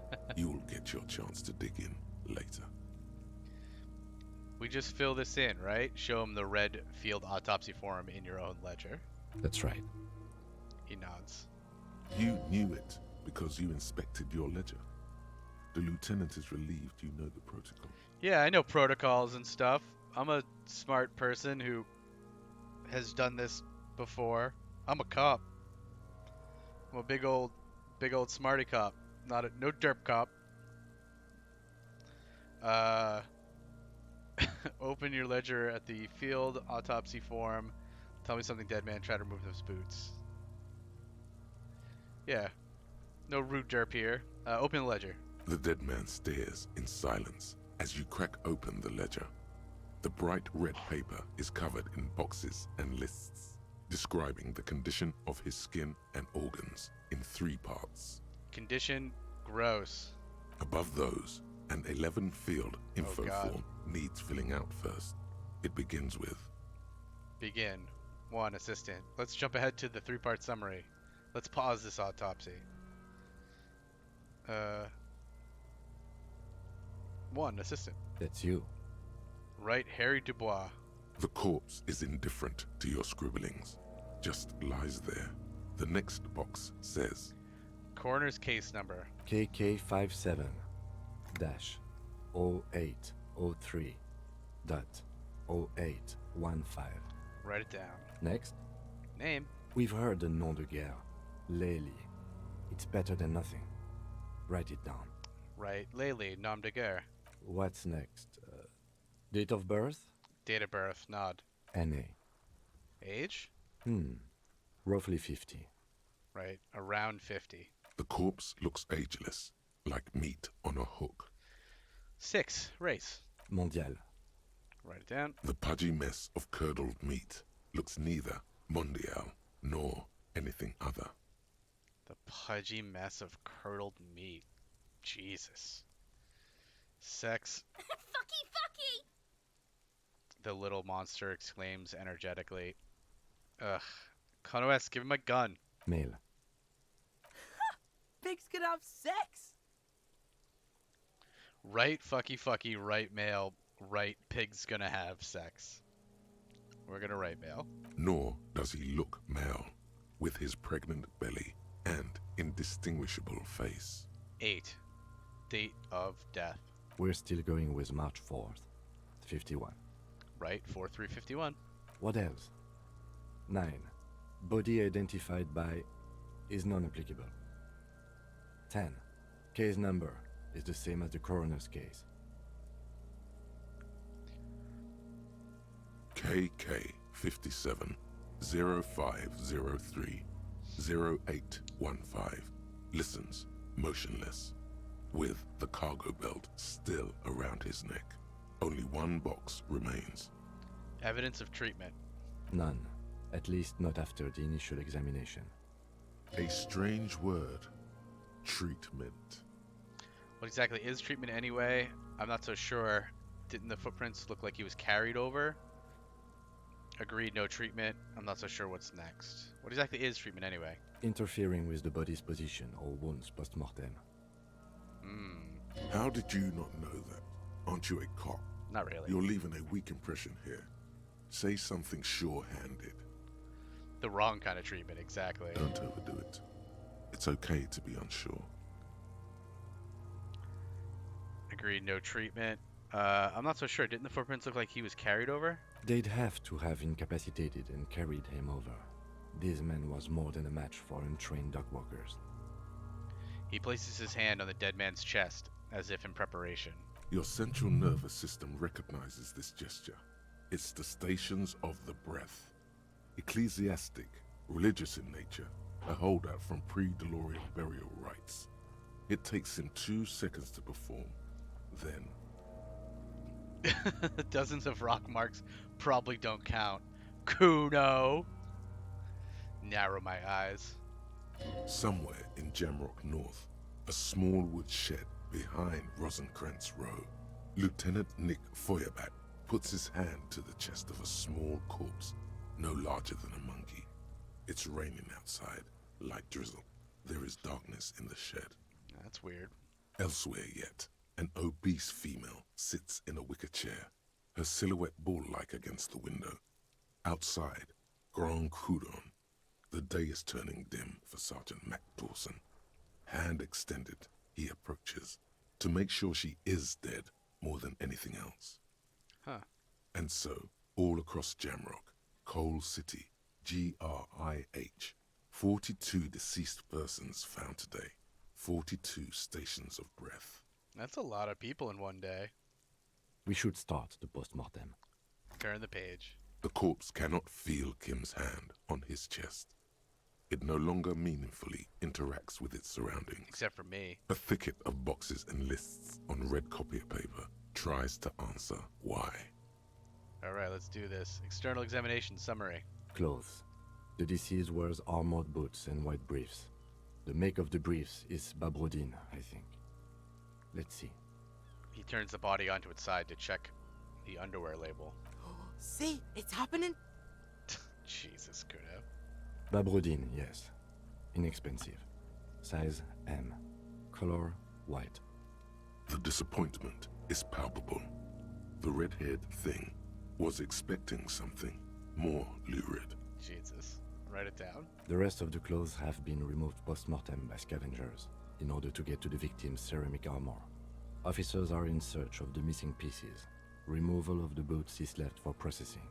Is it? It would be clever of you to omit the boots altogether, sire. If you are to keep them for yourself, as you ought to, you have deserved them more than anyone else. Yeah. Yeah. I deserve them. When am I gonna get them? Patience. After the autopsy, before the body is taken away, there will be a window of opportunity. After the lieutenant has gone to sleep. I hope this has helped you, my liege. It has helped me. Thank you very much, Drama. Omit the boots. Tattoos. He stands up, feet planted on either side of the body. The upper torso is covered in a single, continuous tattoo resembling a microelectronical circuit board. It reaches from the right shoulder to the heart. The ink is blue and white. The assistant has a color photograph of the markings to be added to the case files as document A1. The photo is taken on the scene using a Trigat Mini. Write it down. The deceased has a belt for airlifting cargo around his neck, tied with a hangman's knot. Color yellow. Length 3 meters. There is a buckle on the other end. Write it down. Well nourished, athletically built, measuring 1.8 meters. Generally consistent with age, about 50. Preservation is good. Ambient temperature below freezing. He produces a measuring tape. Write it down. Body hair is light brown. Distribution is consistent with age. The deceased had male pattern baldness. Hair is combed back, short. He kneels in to get a closer look. Touch the corpse's hair before moving on. Write it down. Short, light brown hair, male pattern baldness. Touch the corpse's hair before moving on. The hair under your latex fingers feels cold to touch. Wet. Stroke his hair gently, or write it down. Stroke his hair gently. The stench is suffocating. Strands of dark brown hair start sticking to the latex of the glove, like thread off a rag doll's head. Keep petting him. More hair sticks to the glove. Hair off the rain-soaked head of a dead man. There are bumps and dips on the skull below. An alien landscape. There, dead man. Yeah, exactly. You were someone's child. It's all over now. There, baby. The lieutenant watches you in silence. It's okay. You just pat his head, trying to have some empathy. He was somebody's child at some point, even if he was a dick as an adult. Write it down. Short, light brown, male pattern baldness. That was some sick shit, Sekopa. Yeah, so don't mess with me, Kuno S. Lividity is consistent with hanging. The head is congested. Contusions are present on the head, chest, and thighs, consistent with stones thrown. Low velocity. Contusions are present on the head, chest, and thighs, consistent with stones thrown. Low velocity. Kuno! Work on your velocity, Kuno. Fucking low velocity? You think Kuno doesn't know what you're talking about? Velocity was fucking max. The kid explodes. That velocity was fucking max. Talking shit about Kuno's velocity. In addition, there are bite marks on the face, scalp, and chest. Ooh, weird. Consistent with predation. From like birds or something? Or like bite marks on the face, scalp, and chest. Write down but amend for high velocity. Hilarious. It would probably get us points with Kuno if we wrote high velocity. I don't know that we need points with them though. We already bought the pants. Write down. Ligature mark. God, I love I gotta go back to it. Talking shit about Kuno's velocity. The lieutenant produces a small folding knife. With the other hand pulling on the belt, he starts cutting into the polyester. The stench is horrid. After a while, it's obvious the material cannot be cut. The steel wiring. There's too much of it. We need to remove the belt so we can get to the ligature mark. He concedes breathlessly. You got just the right tool for that. The chain cutters. Oh yeah, I'm prepared. Pet the chain cutters. Good thing we got those chain cutters.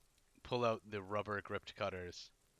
Oh yeah, I'm prepared. Pet the chain cutters. The hanged man lets out a joyous little bubble of rot from his nose. Gross.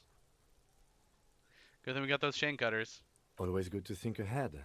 Now, He points to the rope squeezing the dead man's neck. we need to cut the belt to see the ligature mark below. Carefully, with as much precision as you can. See, my pig is gonna fuck his head off. No, he ain't. Your pig's a boring fuck. Uh-oh. Uh-oh. Uh-oh. Yes, I'm Kuno's pig, I agree. I'm not your pig, Kuno. Look for a good spot to cut. Uh-oh. Yeah, we're gonna look for a good spot, Sigma, definitely. Please no mush head, no promises. The belt is equally tight around the whole circumference of his neck, swelling over the edges like white bread rising from the yeast. Well, thanks for hanging out, G. Hopefully the VOD won't have too much head mush for you. We're gonna try to roll on a 42% here. With this physical instrument 42% check. Like I could boost it. Like, do I boost it? We've got 3 points. Do we have any other checks that would be useful for this? Abandoned lorry we already did. It's the barbell. Oh, we could try the barbell again, although it's a legendary check.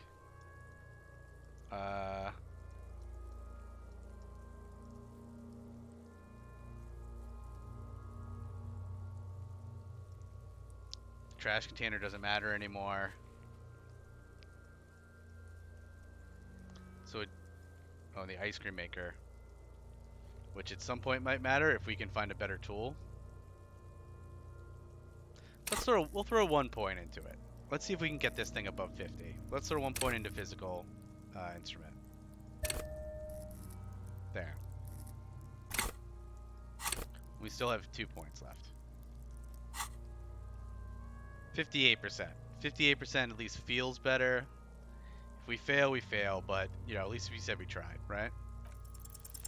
After some deliberation, you sink the cutters into the knot tying the belt together. You squeeze the rubber handles together, sweat forming on your brow. Whew. So we beat it by 2.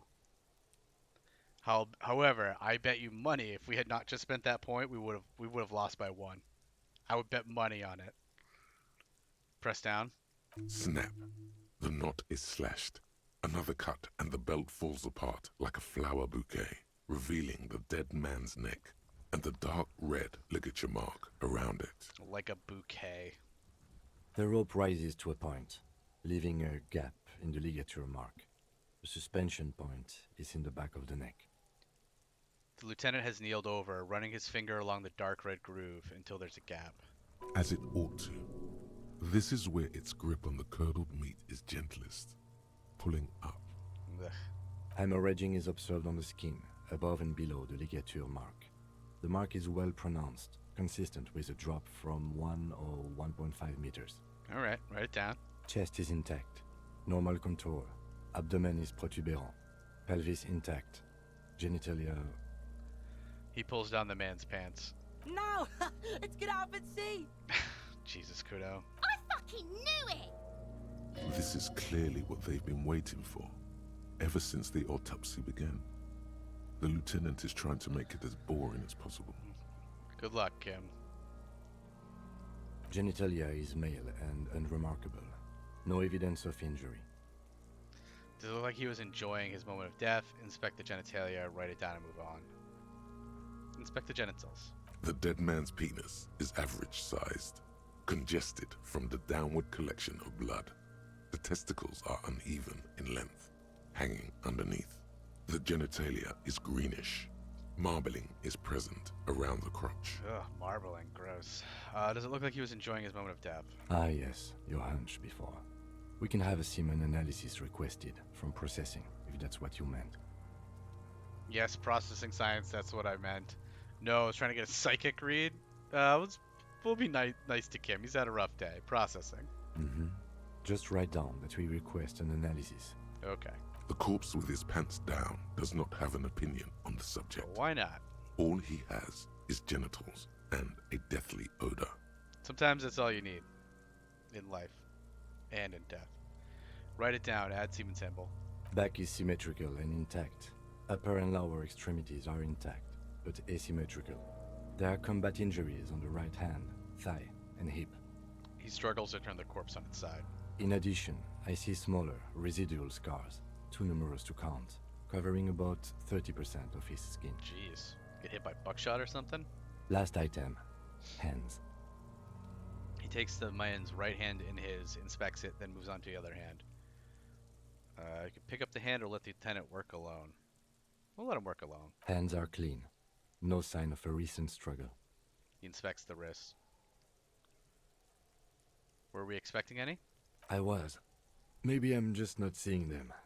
Honestly, this stench is making it hard for me to think at the moment. Fair.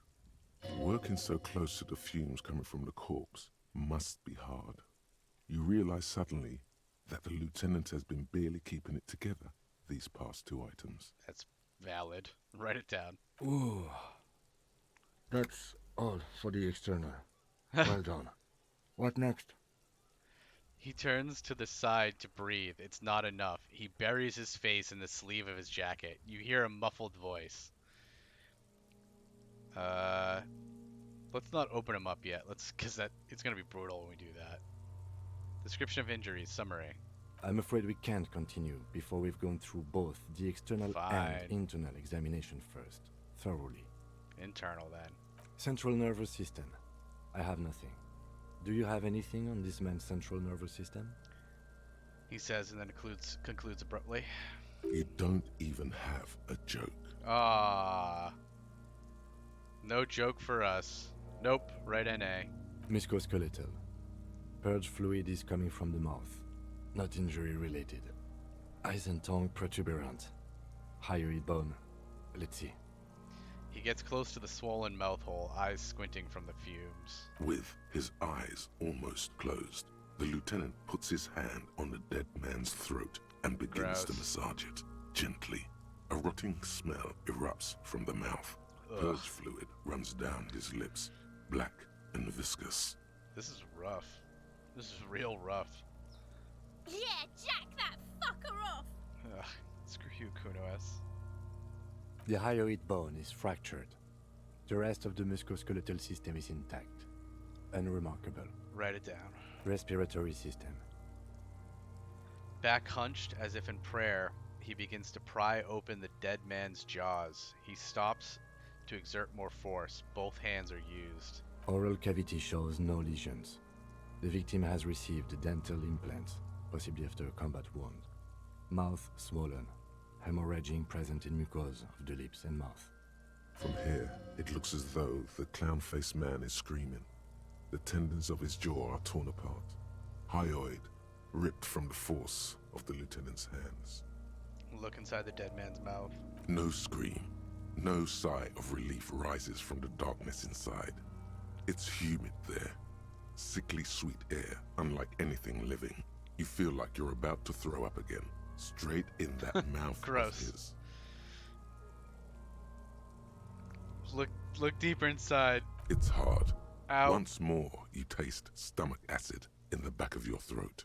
Ow. A contraction. Your throat pumps a little something from your stomach and into your mouth. You're forced to swallow, just to keep looking.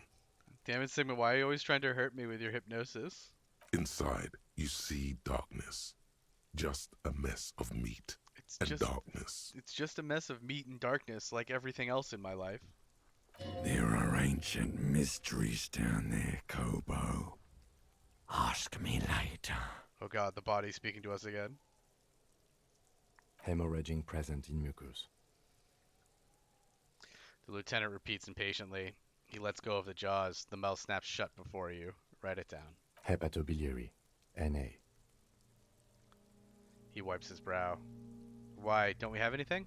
Are you a hepatobiliary expert? He looks at the corpse's stomach with a mixture of tiredness and disgust. I don't think so. Neither am I. And that's it?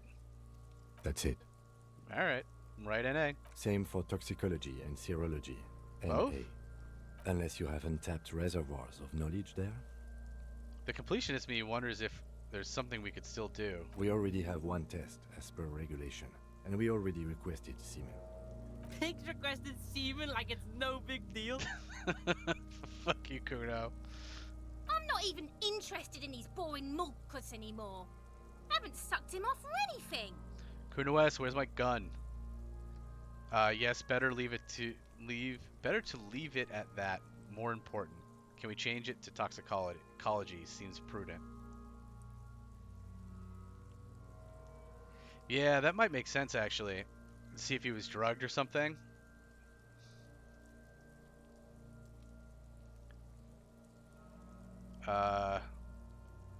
Can we change it to toxicology? Seems prudent. At a request, then. We'll know if drugs or poisons remain in his blood. At this stage, I doubt processing will find anything, even if he was brimming with it. He looks at the monster. Write NA and add toxicology request. Cardiovascular. The body exhibits heavy lividity. Blood has gathered in the hands, feet, and neck. Hypostasis is visually consistent with the hanging.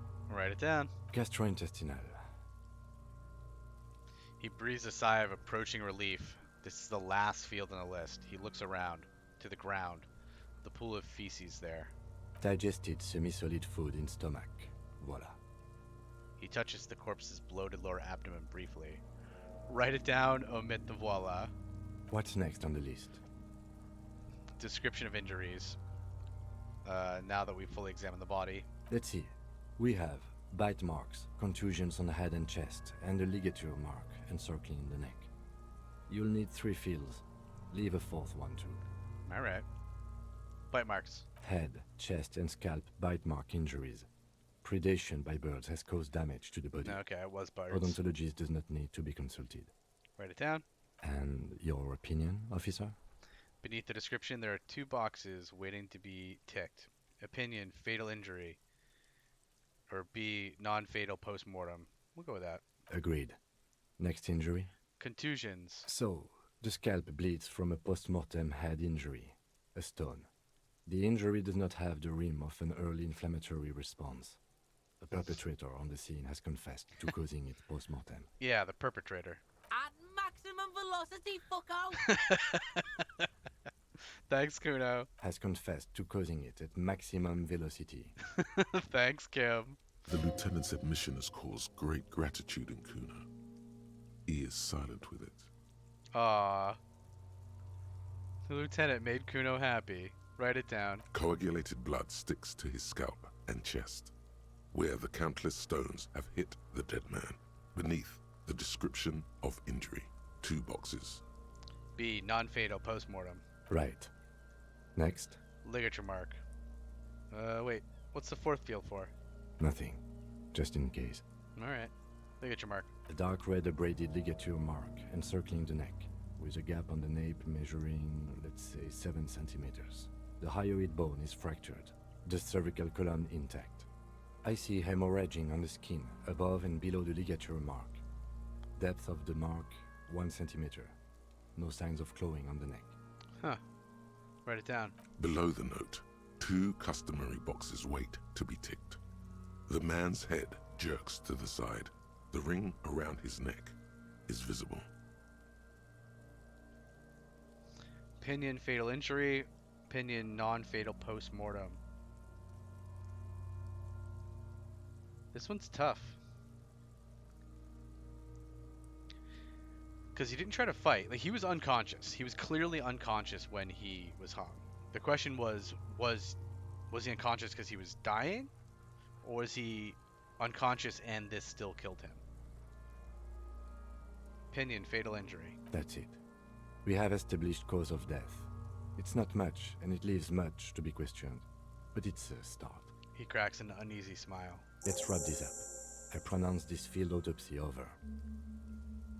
Well, we spent a point, but we got a point, so I'm calling that worth it. He produces a small, black, plastic roll from his jacket, a body bag. First, how did it go? Well, we established probable cause of death. Some would say that's the goal of an autopsy. We requested a test to be run on the genitals. That was the règle. The results should arrive in a couple of weeks if we are lucky. I will not hold my breath. Alright, what else? We were thorough with the list of injuries too. We described them all in detail. What is there to say? Given the circumstances, it was a professional field autopsy. We are very professional. What now? I need a copy of that autopsy form. Then I will drive him to Faubourg. Rip out a copy of the autopsy pages. For processing. He looks at the dead man one more time, then at the slip of red paper in his hand, then at the corpse again. He's thinking, did I miss something? Ooh.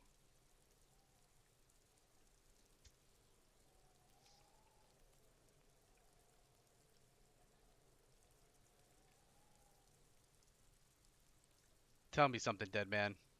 Shoot, loony Rooney. You're loony.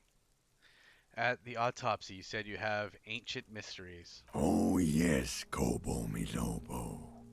In the gift horse's mouth. Tracts and wakes and waterways. Ancient materials buried. Yeah, but to where, brother?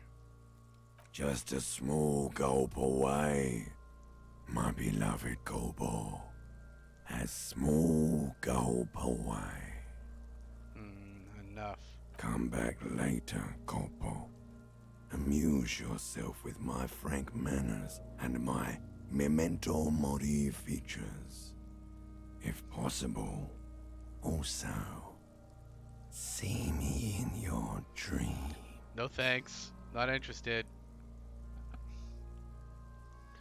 I'm all set with that. Yeah, gulp. Okay. This is a legendary check. Alright, let's not bag him yet, because we want to try to take those boots. But we don't want to do that with Kim here. So let's leave. We'll bag him in a bit. Oop. Autosave. Once you're done with it, send the corpse to processing. Check twice to see whether you're done with all the corpse-related tasks after you sent the body away. You can't take it back. Good to know. It was perception, right? Yellow. Perception.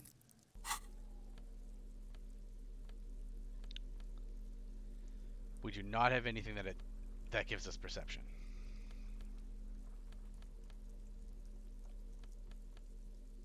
I mean, we could try a 3% chance and maybe we crit.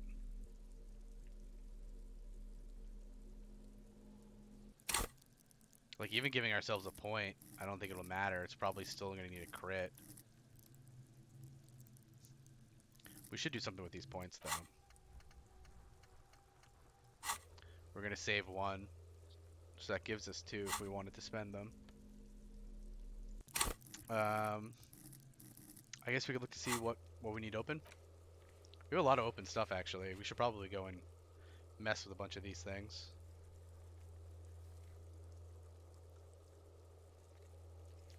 Cafeteria window.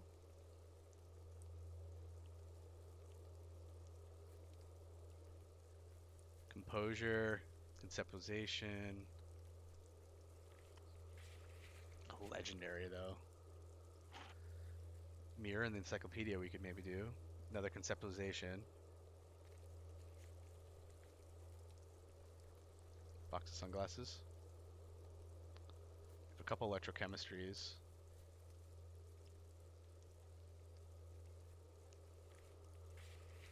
Rhetoric. There's an interfacing. Alright. Alright.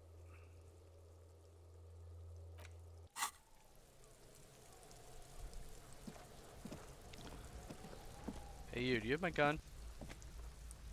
I'll die before I squeal, pig.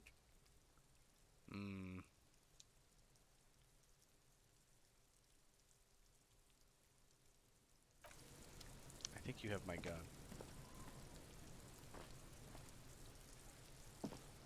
Alright, we have 10 minutes before we have to meet that kid. Sometime after 21. So yeah, we have 10 minutes. So let's run up over there, I guess.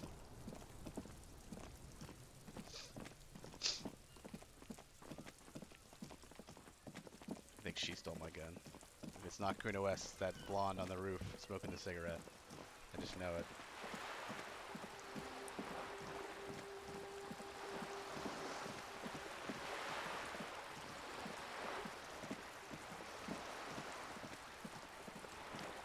Let's go. Just an ordinary wall. Nothing to see here. In the dimming light, some things become clearer, and Cindy's artistic impulses are infectious. I still need something insane to get this. It's an 18. Conceptualization gear. Let's take a look. Yeah, we do. We get a shirt and a coat. Shirt. Coat. Okay. Okay. Good call, Sigma. What does that bring us to? 4?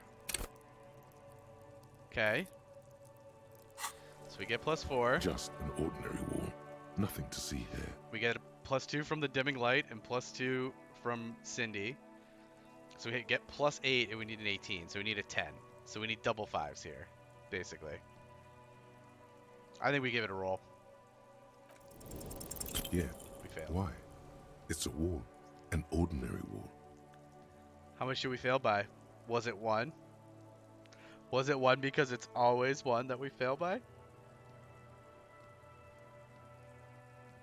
Why must we stop to look at this wall every time we pass by? We have business to attend to. Because it's interesting, Kim. And because I need to see if we have anything else that we need to roll on. That needs conceptualization before I spend this point. Because I'm getting ready to spend this here point. Oh, we do. Oh, but we can't roll on it until we refresh. Ooh, 3. We got 3 things that need conceptualization rerolls. If I spend a point, I think that means we have to. Oh, oh no, we're not doing measure head. Measure head's that's the racist check. We're not doing the racist check. All right, so if I spend this conceptualization point right now, that gives us 3 things that we can roll on. I'm calling that a win. Let's do that right meow. That is worth the point. Accept. Let's try this again. Just an ordinary wall. Nothing to see 28. here. It's still 28. Okay, but it was 18 before, right? Up to 28. So now we need a 9, I think, right? Because we're getting plus 9, and we need an 18. Come on, baby. Damn it. Yeah. Why? It's a wall. An ordinary wall. We rolled worse. Why must we stop to look at this wall every time we pass by? Because I like it. We have business to attend to. Yeah, that was rough. It was very rough. 2 and 2. All right. Well, the good news is that means that we can go chat to. Put these back. We can go chat with our friend the driver, and there was one other one.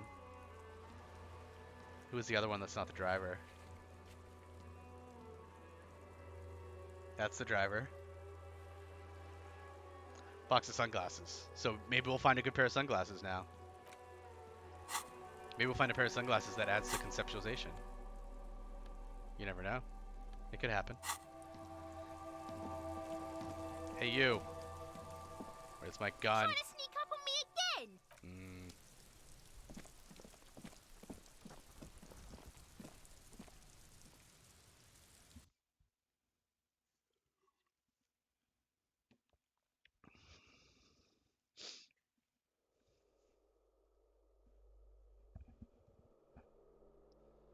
Let's do a quick save here. I haven't saved in a bit.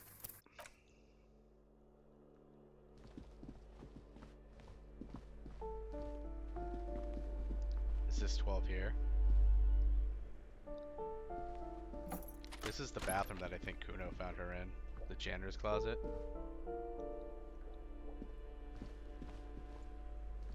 A shabby door hangs oddly on this its is Kuno's. hinges. Secured to the doorframe with a safety chain.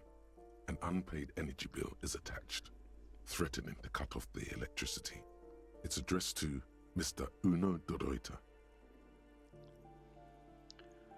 Looks like we found where Kuno's dad lives, points to the bill on the door. And the place comes with 3 months' worth of utility bills. Let's go ahead and throw some interfacing and some lock cutters on. I think we have a little bit of interfacing. Could be wrong. Is interfacing yellow? Oh yeah, interfacing's yellow. We might already have it. Yep.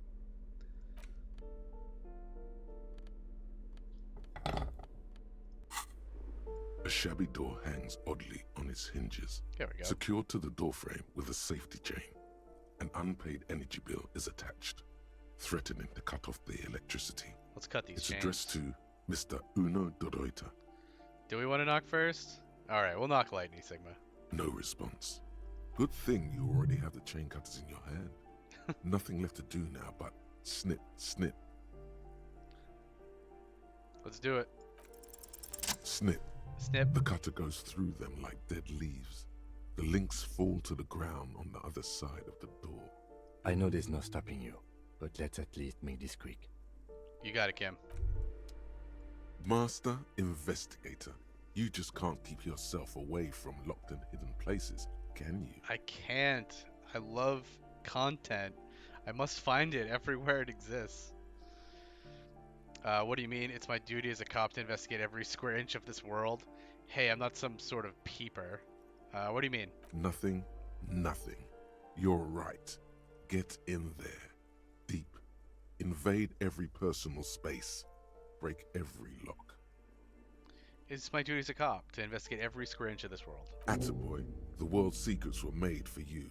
They wait patiently for you to uncover them. A thought, eh? What kind of thought? The Jamrock Shuffle. Temporary research bonus. -1 spirit to corpse. Confusing behavior? Ooh. Now it's clear you like to look inside containers. You like to open doors and see what's behind them. Maybe secrets? Maybe. More juicy containers? Maybe. Let's be honest. You like all containers. Trash cans, utensil trays, manholes, coat pockets, secret containers left behind by Philippine kings that hold forbidden relics. Okay, you haven't come across one of those yet, but one day... Wait. Is that why you're so hell-bent on opening containers? Do you think you'll find the Holy Scepter and the Orbe de Montagne? I mean, maybe. What do you think confusing behavior is? We could internalize this right now if we wanted to. Let's do it. That still saves us 1 bonus point. Yeah, my behavior's already confusing, right, Sigma? Like...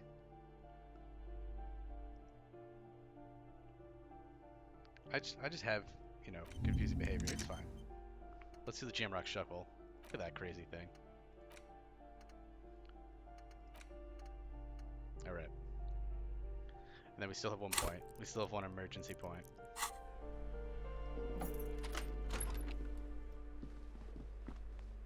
Hello?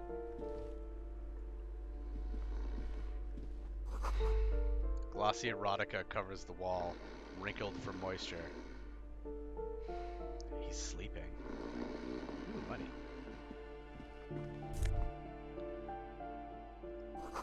Revolutionaries love to pose with their guns.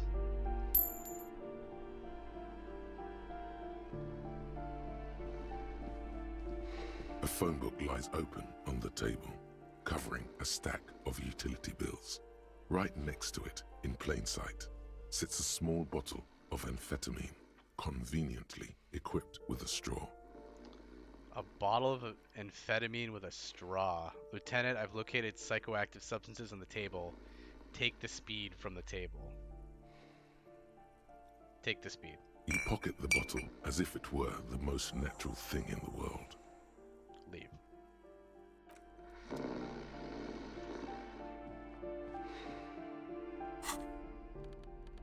It's a tool.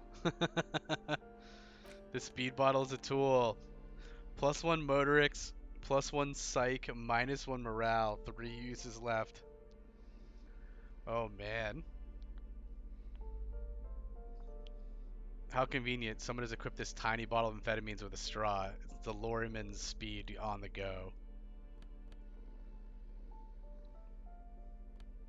Interesting.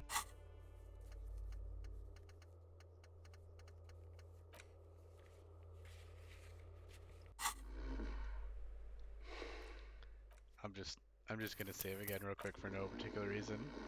No reason at all. The air stinks with something sour.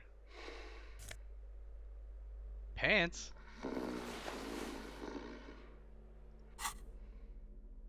mean, they're not found pants though, so. +1 composure? I mean, I'll take +1 composure. We'll keep the savoir-faire and physical instrument on, but +1 composure is cool. We have so many pants now.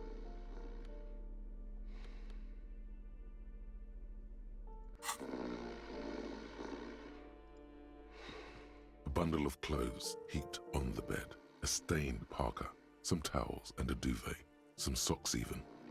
Hold up, Lieutenant. Look at that pile of clothes. Slowly reach out your hand. Hold up, Lieutenant. Look at that pile of clothes. Mm-hmm.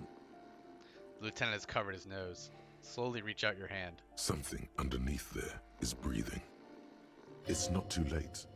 No one's going to blame you for backing out. You don't have to do this. Just get out. We could just leave. Keep extending your hand towards the pile. We saved. We saved, right? Yeah, we saved. Keep extending your hand towards the pile. Your hand touches a greasy duvet covered in cigarette burns and ketchup stains. You hear a growl. There is something alive underneath it. Pull the blanket off. You see a 60-year-old, fat, red-headed man passed out from large amounts of alcohol. And God knows what else. The smell of shit rises from his mouth. Nice. You don't have to take him down. He's already down. Kim, is this thing even alive? Is this Kuno's father we're seeing? Maybe we should help him somehow? Whisper, I took your amphetamine, old man. Kim, is this thing even alive? I'm afraid it is. Look, it moves. He points to a fleshy lump sticking out from the other end of the blanket. The limb seems to be twitching from time to time. A groan rises from the man's throat, dry like a death rattle. He's trying to say something in his sleep. It's a red check. Do we test if leaving gets rid of a red check? Actually, we shouldn't, because we don't have anything that adds to perception. I know we don't, because it's a yellow, right? Yeah. We only have two things. We have the thing we just got that adds to composure, and we have something that adds to reaction speed, I think it is. So...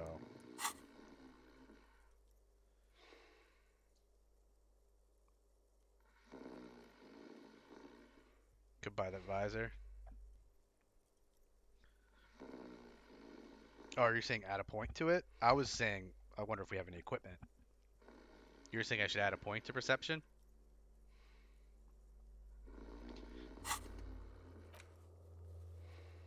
Do we have anything that needs it? You give me options. I'm wondering if it's a red check that, oh, you're saying I could leave, go get the visor, and come back. I wonder if because it's a red check it won't let me. No, I know you're trying to be helpful, Sigma. I know you weren't trying to tell me to do anything. I'm trying to make sure I interpreted you correctly. That's all. Do you have any perceptions that are waiting for a point?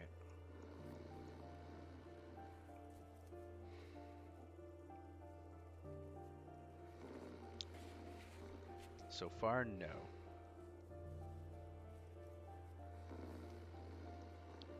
Cafeteria window, we already could do both of these actually.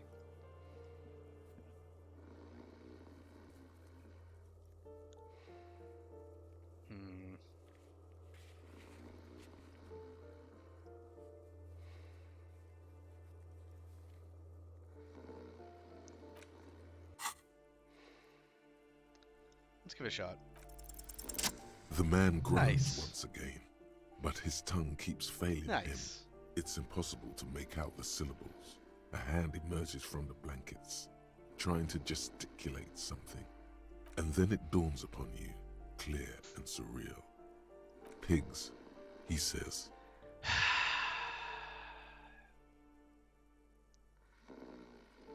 Well, at least we know where Kuno gets it from. He's trying to call you pigs. What did you just say? You're awake, he's awake. Fuck you, die? You're awake, he's awake? His hand falls back on the bed, limp and defeated. A loud snore escapes his mouth. He's asleep again. He's awake long enough just to call us pigs. Appreciate it. At least he got to say his piece. Is this Kuno's father we're seeing? Well, judging by the color of his hair, I would say yes, it is. Agreed, Kim. The lieutenant's right. The man's unwashed hair bears a familiar ginger tone. Even the hair on his chest is coppery. The light from the window falls into his half-open eyes. I was expecting something worse. I can't believe it. Kuno's dad isn't a loser. It must be someone else. Doesn't look like he's going to fuck anyone up anytime soon. That one. No, it really doesn't. This looks very hard to recover from. The lieutenant tilts his head. This man won't be feeding his family anytime soon. Not that he was, but at least he won't be beating his son. The lieutenant thinks to himself. A pair of half-open bug eyes is staring back at you from the dark, empty, and frozen. It's clear that the person behind them is not awake. Hold on, what happened to his eyes? He's gonna sleep it off. I know this shit. This is serious damage. I'm still not sure how he's not dead.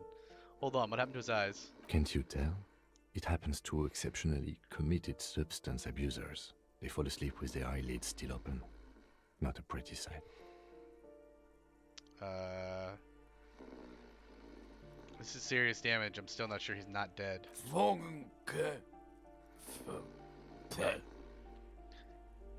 Suddenly the man starts growling. 3 words manage to escape his mouth, along with the strong stench of alcohol. Well, screw you, man. Look, he's trying to communicate. Maybe we should help him somehow? What is there to do? We could turn him on his side so he doesn't choke on his own vomit, but he's already on his side. Excellent form, poor guy, or nod. Excellent form. We could take him to Remedy or Saint Baptiste, but he doesn't have money for medical services.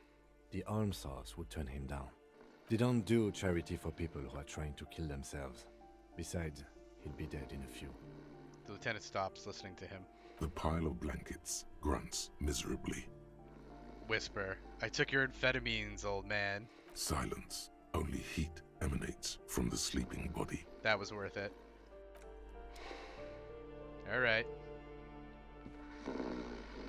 Bye, Kuno's dad. Your son's terrible. Oh, it's 2100. Let's go up to the balcony.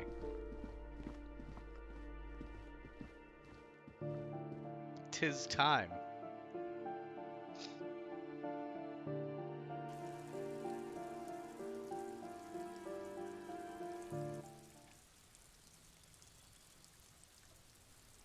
There's our friend. Hello. Gendarmerie, you found me. The young man in the balcony gives you a bright smile before taking another drag from his cigarette. It feels like a Friday. He seems to be in a good mood tonight. Well, it's a Tuesday. We got your hint. Found the key right under that stone. Beautiful. He replies, smiling. As he looks at you, something sparkles in his eyes. So tell me, are you here to make things right again? That's what I'm aiming for, yes. Honestly, I'm just trying not to screw anything up. I'm not going to make things just right. I'm going to make them spectacular. Ignore his question. I was hoping to talk to a possible witness. Your balcony overlooks the murder scene. That's what I'm aiming for, yeah. Beautiful. He says again. A nearby street lamp casts shadows on his chin, drawing out the slender cheekbones. I have some good news for you. My Sunday friend is visiting me tonight. I told him about you and he'd like to say hello. Step in. He's already waiting. He nods towards door 28. Is it Friday tonight? It feels like a Friday. Why would I want to meet your friend? Very well, I'll talk to him, but first I want to talk to you. I have so many questions. Is it Friday tonight? It feels like a Friday. Yeah, it does feel like the end of the week. Such gentle weather. Why would I want to meet your friend? Trust me, you do. All right. Very well, I'll talk to him, but first I want to talk to you. I have so many questions. That's nice, but I don't have anything to tell you. It's my friend you're looking for, not me. I don't know. He takes another drag of his unfiltered cigarette and looks around. It's getting dark, and the neighboring windows have lit up, one by one. Besides, I've got to run.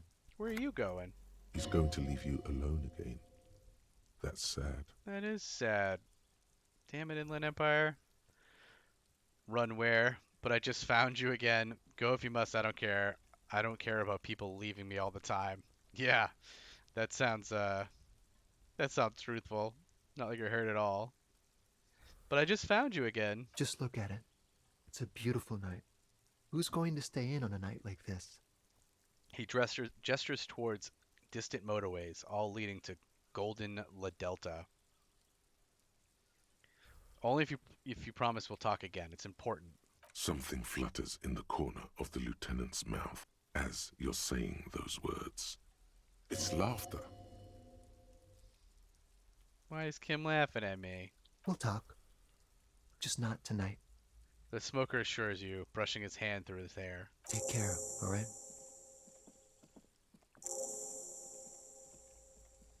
Well, thank you for all the experience, he says with another disarming smile before slipping off into the night. There's something so different about him that I can't just put my finger on. Or let's go, Kim, we have an interview. Something different about him I just can't put my finger on. Different, of course. His shirt. Why is his shirt always unbuttoned? He's such a good listener. I liked talking to him. There's something so mysterious about the way he talks and moves. He smells good. Why on earth does he smell so good? Something mysterious about the way he talks and moves. Something so mysterious about the way he talks. The lieutenant squints his eyes, trying to hold back laughter. Quit squinting your eyes at me. All these narrow eyes everywhere, squinting and narrowing their eyes. Very mysterious. Very.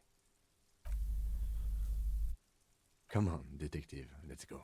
We've got a potential witness to interview. His Sunday friend, remember? He nods to the apartment door before you. Look, just because I think he's mysterious, you don't have to laugh at me. So rude. You weren't always laughing at me. Just not right. Oh, look at all the things in this room. A quarterly business magazine. An exquisite canopy bed made of metal. Governmental issue takes me all over Revachol. What's in here? Someone is always watching. Does that mean I shouldn't take this? I'm gonna take it. I want this Samaran conical hat. We got ourselves a new hat. What's our current hat do? +1 encyclopedia? Pretty good hat.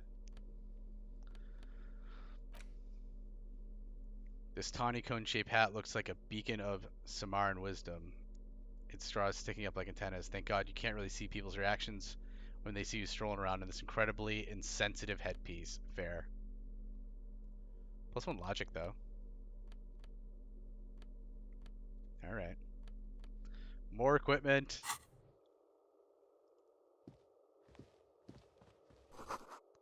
Buckets of paint on a layer of old newspapers. An old photo of the same apartment dated year '01.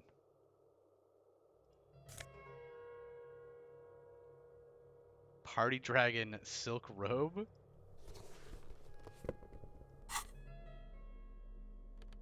This guy should not have left me in his house by myself.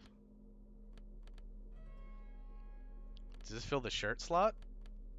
+1 drama and +1 electrochemistry? Takes the jacket spot.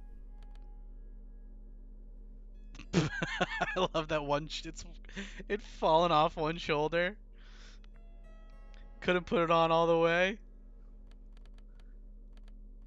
I wish it was a shirt slot. If it was a shirt slot, that would have been great. I mean, I guess because it'd be just a straight upgrade from this shirt. Oh my god. Oh my god. Okay, we're putting that coat back on. I don't. Do I put this in blue or red? So much electrochemistry. We now have gloves and pants and a coat.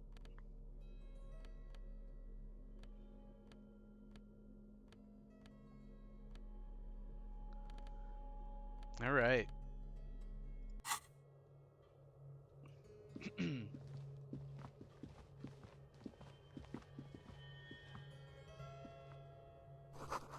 Dishes soaking up in a pot. An empty ashtray. Flyers for underground parties. Alright, cool. None of this is weird? Mm-hmm. Officers of the Revachol Citizens Militia. The man in business casual removes his cufflinks. You shouldn't be seeing him in an intimate setting. For some reason, you feel this man is your superior. You're like a governor or something? Superior, but he's not in the command chain. So maybe like a governor or something? My name is Charles Vildrouin, and I am an official with the coalition government. Okay. I work for the Institute of Price Stabilité on assignment from Sur-la-Clé. Well, what are you doing here? I heard you talking to my friend outside. Very good. Super.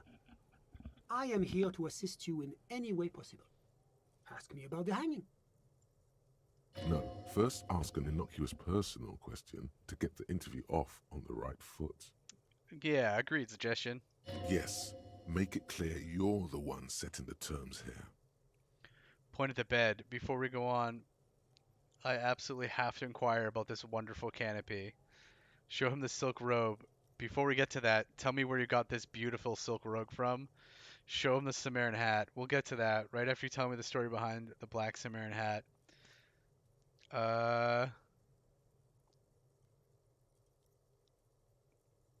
Where'd you get this beautiful robe from? Let's just ask him about the canopy. Oh, yes. My friend has a great eye for these things. He refuses to tell me where it came from. It's a mystery.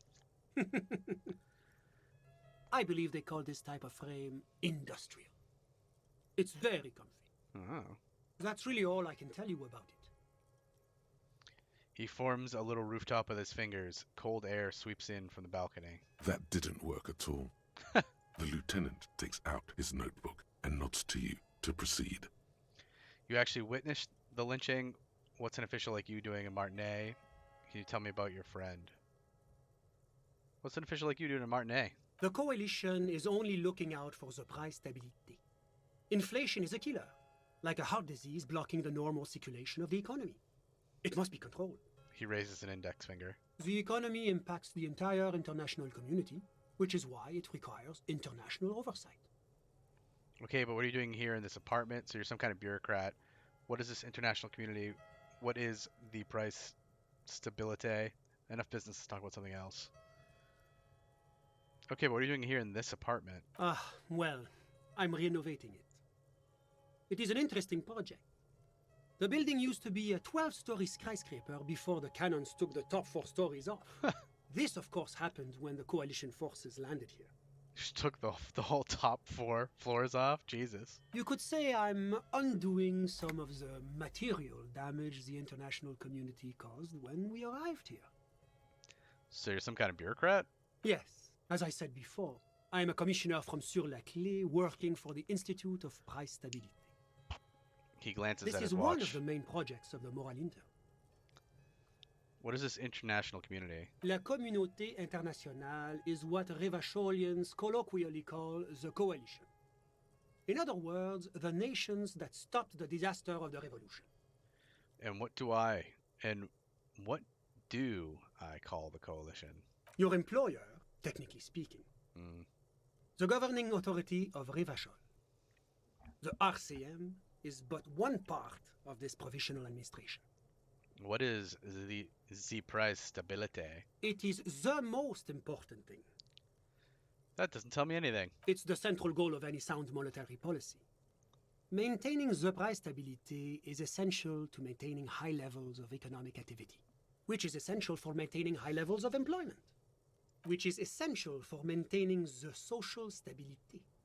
Basically, it makes sure the price of bread doesn't change. It's inflation. Précisément. Too much inflation, Ta-da. bread becomes too expensive. Too much deflation, it becomes too cheap for bakers to produce. That's why the Institute of Price Stability works to keep inflation just below 2%. Below 2% of what? But not too far below, no. Too below is also bad. Below, but close to 2%. You're not answering my questions at all. The coalition believes in the importance of informing the public about the benefits of politicians all day. Transparency is one of our principles. Would you like an informational pamphlet? Sure, I'll take a leaflet. A sound monetary policy is essential for addressing uncertainty. Free leaflet. Stability is the raison Maybe I can pawn it. of the moral intern. It's the reason why I identify as a moralist. Aha, we found a moralist. But oh, I don't have my leaflets on me today. No. That's too bad. You can always call our information line. Making information available is part of the moral intern's commitment to transparency. Mm-hmm. And yet you don't carry leaflets with you. I've heard about Moralitan before, but I want to know more. It's the International Organization for Moralists. Hence, Moralist International. The Institute of Price Stability is just one of its many mind babies, as is the coalition. Mind babies? Turn to Kim. So what I'm hearing is that we're Moralitan's bitches. Ooh, turn to Kim. So we're actually working for a Moralitan? That doesn't sound so bad. There are more nefarious powers to work for than the moral intern. He nods. Turn back to Sunday Friend. Are you a moralist? But of course. Am I a moralist? Well, do you value freedom? Do you believe in a normal, stable world governed by democratic values? I don't know, do I? Where's my thing? Am I a moralist? Moralist 5. So, kinda.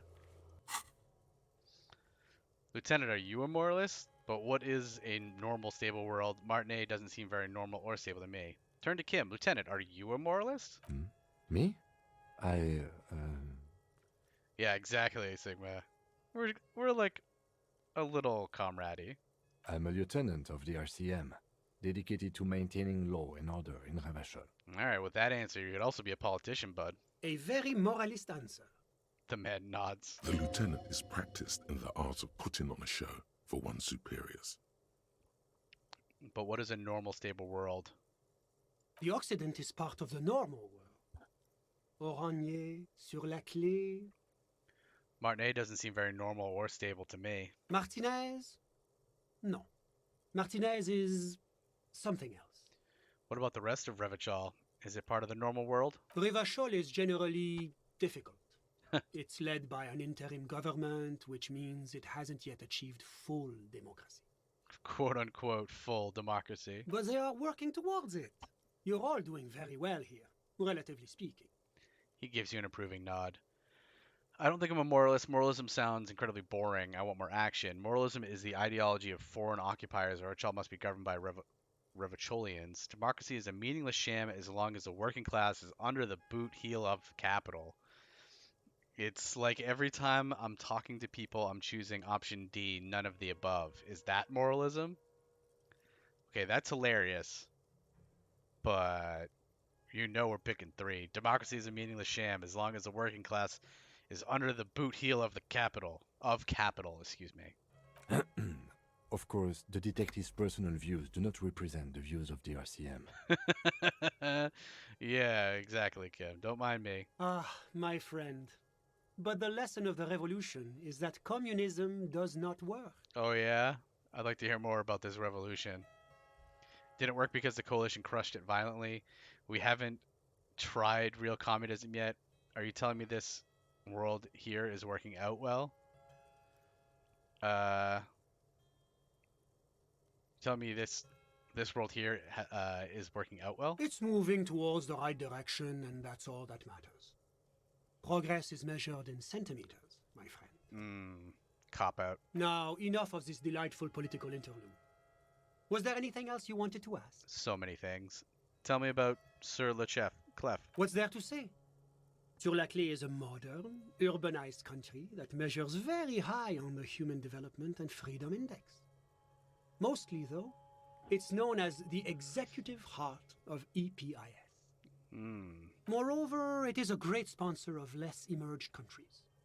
Revachol is only one of its many darlings whose progress it supports and cherishes. What makes Revachol Sir Le Clef's quote-unquote darling? Because a great percentage of Revachol's culture hails from Sur-la-Clé. Its language, its people, its cuisine even. Or at least in the downtown La Delta area. Tell me about Orange. Oranje is an exemplary nation who, as a core member of EPIS, contributes 28% of our annual budget. Next to Sur-la-Clé, Oranje is probably the most prominent member of the international community. Which one of them is more Epis? Okay, but outside of Epis, what is Orange? Orange? Which one of them is more Epis? As founding members, they are both very EPIS. Oranje carries a lot of political weight, while Sur-la-Clé takes care of the business side of things. Sur-la-Clé hosts the headquarters of the major EPIS institutions. Okay, but outside of EPIS, what is Orange? Oranje's economy is one of the most advanced in the world. It has successfully transitioned from heavy industry to advanced services and generally acts as an engine for sustainable change in the international community. I wouldn't trust it. They've got no industry. Can you just talk like a normal person? About what? About Orange. Just tell me what it's like there. God. Oh, it's very urban and very well organized. Their streets are clean, their horse cars run on time, the people are polite and efficient. Like I said, they are an example for less emerged nations to follow. Their horse cars always run on time, eh? Enough business. Let's talk about something else. Whatever you wish, officer. Can you tell me about your friend? Ah, my friend. My friend is a good young man. His family immigrated here from Kedra, and life has not been easy for him. But he understands the importance of education. He has taken his future into his own hands, and that's all that matters. What's Kedra? Kedra is a candidate member of APIS. But, between you and me, their potential membership is a more contentious issue. What do you mean? That it's never going to happen. They entered negotiations in 21, and it's been pending ever since. What's this Epis thing you keep talking about? But that doesn't tell me anything about Kedra itself. Is it warm there, cold, something in between? Epis thing. EPIS is a very special program developed by the Moral Intern to support certain Occidental nations. It began as a unified system of weights and measures, which proved to be a wild success. Nothing but kilograms and centimeters as far as the eye can see. Yay. It was such a wild success that we expanded it into an economic union for the processing of steel. Another success. And between you and me, the Moral Intern feels emboldened by this success. Emboldened to take EPIS to the next level. Can't believe you got rid of freedom units.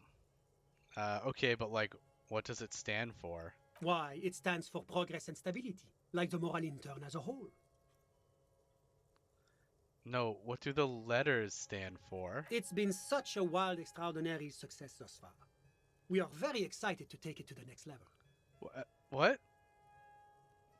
You don't even hear the words I'm saying, do you? A supranational political alliance. The United States of Occident. Is it going to be like this place here? You mean Revachol? No, it's going to have transparent democracy. Is Revachol going to be part of the EPIS? It's one day going to be a candidate member of EPIS, sure. Which means no. Did you say candidate members never become real members? No. Candidate members do become members. Why do we even have the whole system in place if they don't? It just takes time.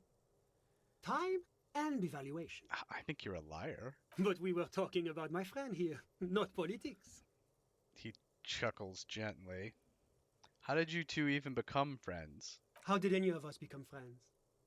Bad things happening on the Insulindian Isola? Oil platforms ablaze in the night? Civil wars lasting for years? Finally, the international community is forced to step in. What are you talking about? No one becomes friends that way. Au contraire, it's how millions of people end up where they are, meeting the people they meet. It's how I came here, and my friend too. You still haven't told me who he is. Sorry, who? The man throws a quick glance at his watch. Your friend, the smoker on the balcony. We were just talking about him. But I told you, officer. He's a bright young man here to pursue his education. Education is the foundation of our future, especially the arts. It is a cornerstone of our civilization. So all you can tell me about him is that he's here to study the arts. Fine, but what's his real name? Officer, you have to understand. I can't give you his personal information. Why not? I'm sure you have your own methods and databases, right? Please don't put me in this situation. Okay. Is he a spy? Sounds like he's a spy. So all you can tell me about him is that he's here to study the arts. He's deeply enmeshed in the study of the fine arts, yes.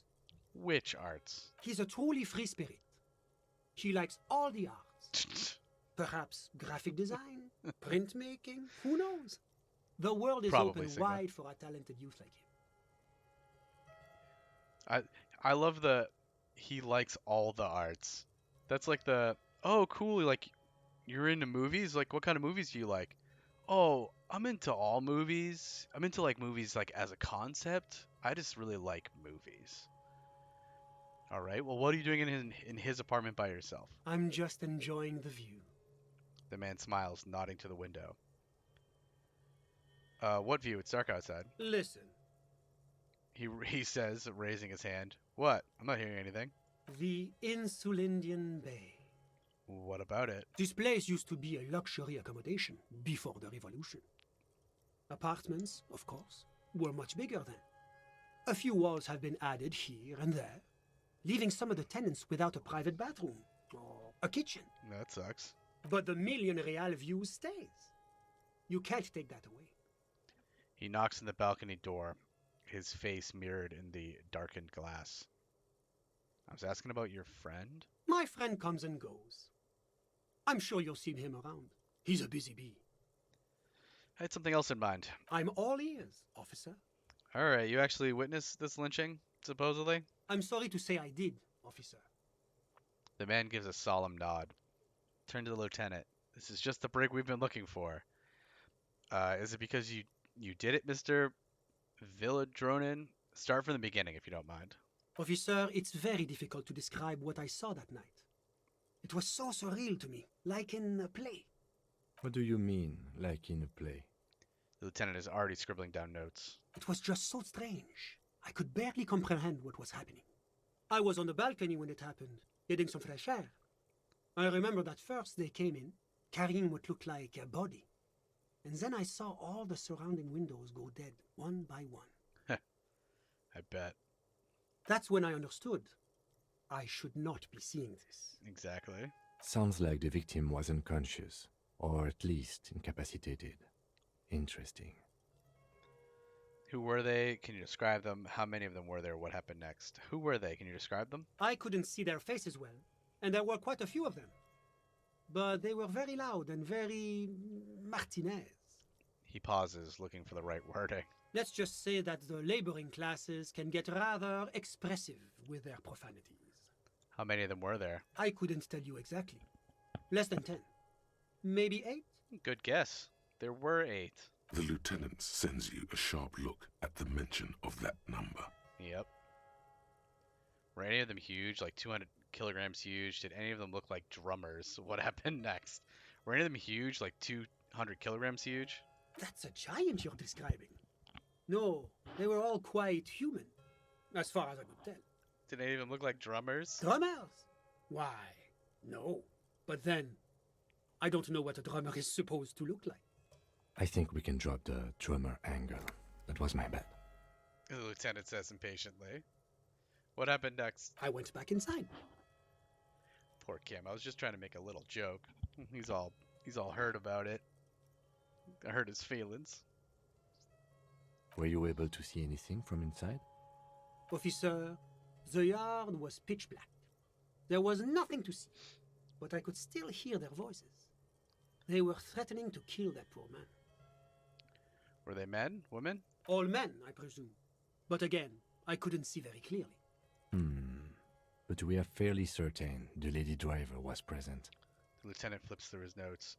Are you sure at least one of them wasn't a woman? It's possible, officer, but I cannot say with certainty. It was very dark, you must remember. What ethnicity were they? I believe they were mostly white, though I believe I saw 2 Areopagites among them. And I am quite certain that one spoke with a Mesk accent. What happened next? Well, that's the strangest part, officer. Nothing happened. It was oddly quiet for a public lynching. What do you mean nothing happened? They lynched a guy. Eventually, their shouts died down, and that was all. There were no gunshots, no celebratory shouts, no anything. Why didn't you call the RCM? You're right, of course. That is what one is supposed to do in such circumstances. I was simply in shock. The man wipes his glasses. I'm afraid I don't have anything else to add. About what time was all this happening, approximately? Kim with the real questions. All I can say is that it was late. Thanks, bud. You didn't check your watch like you do every, 3 minutes? My watch? Yes, now I remember. It was 30 minutes past midnight, give or take. He looks at his watch as though noticing it for the first time. So let me get this straight. You didn't actually witness the hanging itself, did you? No, I didn't see the corpse until the following day. Well, that was a waste of time. Those were all my questions. Thank you for your time. Of course. Anything I can do to assist the RCM. Thanks. Got all I need. A moment, officer. Okay. Do you have everything you need from me? I'm afraid we won't have the chance to speak again once you leave. Hold on. Why can't we talk again later? I'm not going anywhere. I just want to look around the apartment. Thanks for the heads up, but my work here is done. Why can't we talk later? It's against diplomatic best practices for an official in my position to be discussing murders with local militiamen. And I'm pressed for time. After you leave, I should be leaving as well. Thanks for the heads up, but my work here is done. Of course. I'm glad I could help. All right.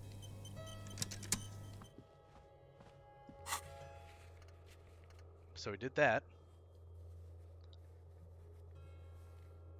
How much experience do we have?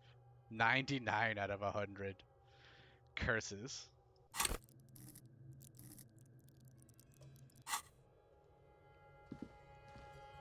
Well, that was interesting.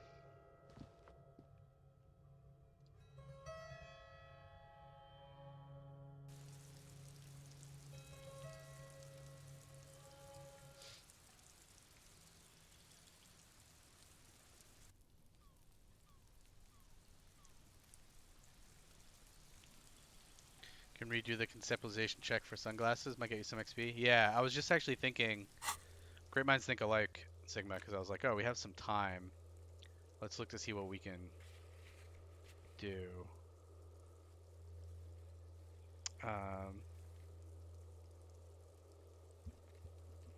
Godly check. Cafeteria window. Ice cream maker. Gonna read the book, but that's after Kim goes to sleep. Alright, let's go talk to Silang. We have a rhetoric one that we can do with him as well. I feel like we have something that adds to rhetoric. Maybe not. Is rhetoric blue? Yeah, rhetoric's blue. So maybe not.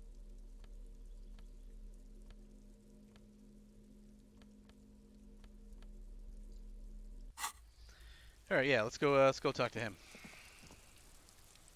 Look at some sunglasses.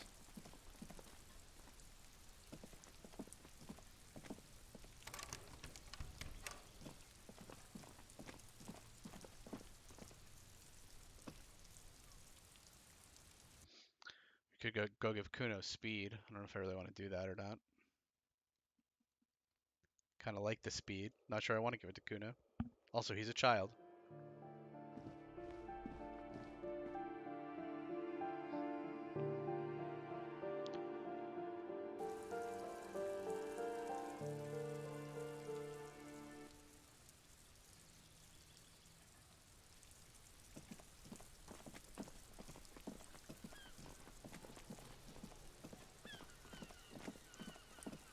Sprinting.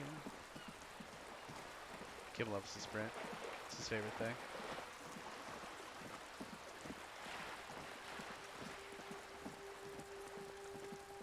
Always running around everywhere. We go up. Up and over.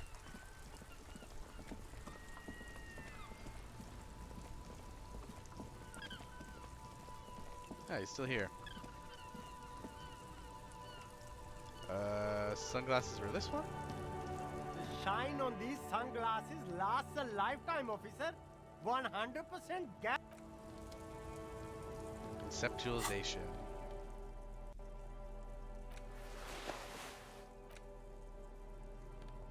So styling.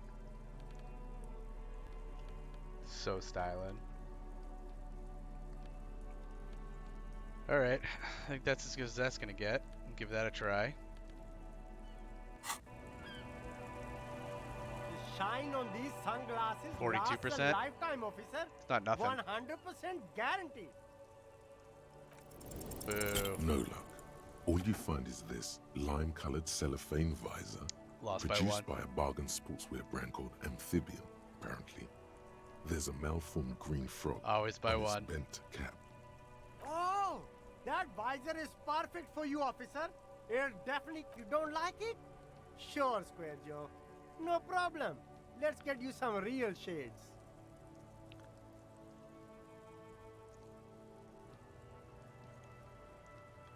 We could get the amphibian sportswear +1 to perception. Because we do not currently have classes that give perception.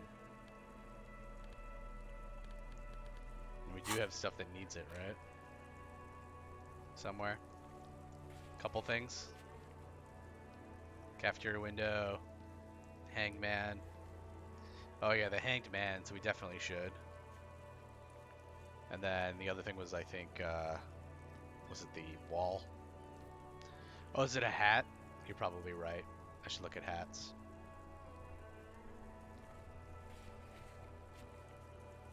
Oh, the backyard wall is conceptualization. So wait, what do we need perception for?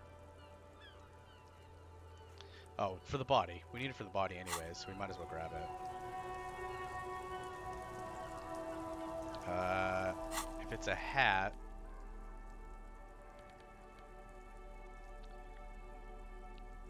we have reaction speed and we have encyclopedia. So, well, let's put these back.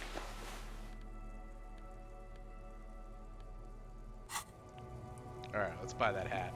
The shine on these sunglasses lasts a lifetime, officer. 100% guaranteed. Sporty and practical, officer. You're welcome. Good choice.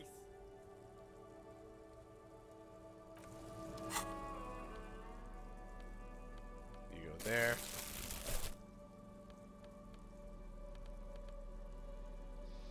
Yeah, it's the glasses that add to electrochemistry, I'm pretty sure. Which, like, I mean, we technically could grab if we really wanted to for the couple checks that we have for that.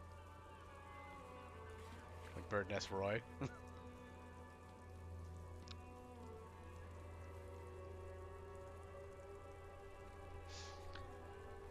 Alright, any other checks that we should look at here? Let's see. We'll do the ledger. Logic. I think the ledger's just on us. Logic. +1 logic. Okay. Interact. Where's my ledger?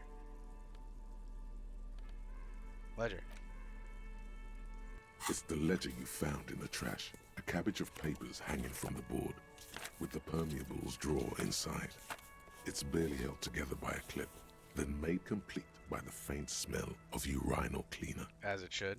+1 from Kim Explain the System, +2 from our dice. Those dice, man. Those dice are amazing. Do you think if we got more dice, it would give us more bonuses on stuff?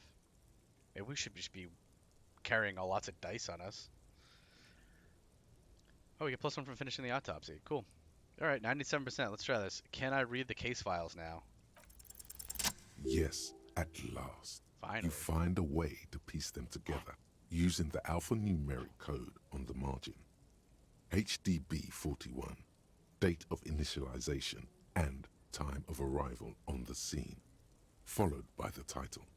For example, HDB 41120117000, the Next World Mural.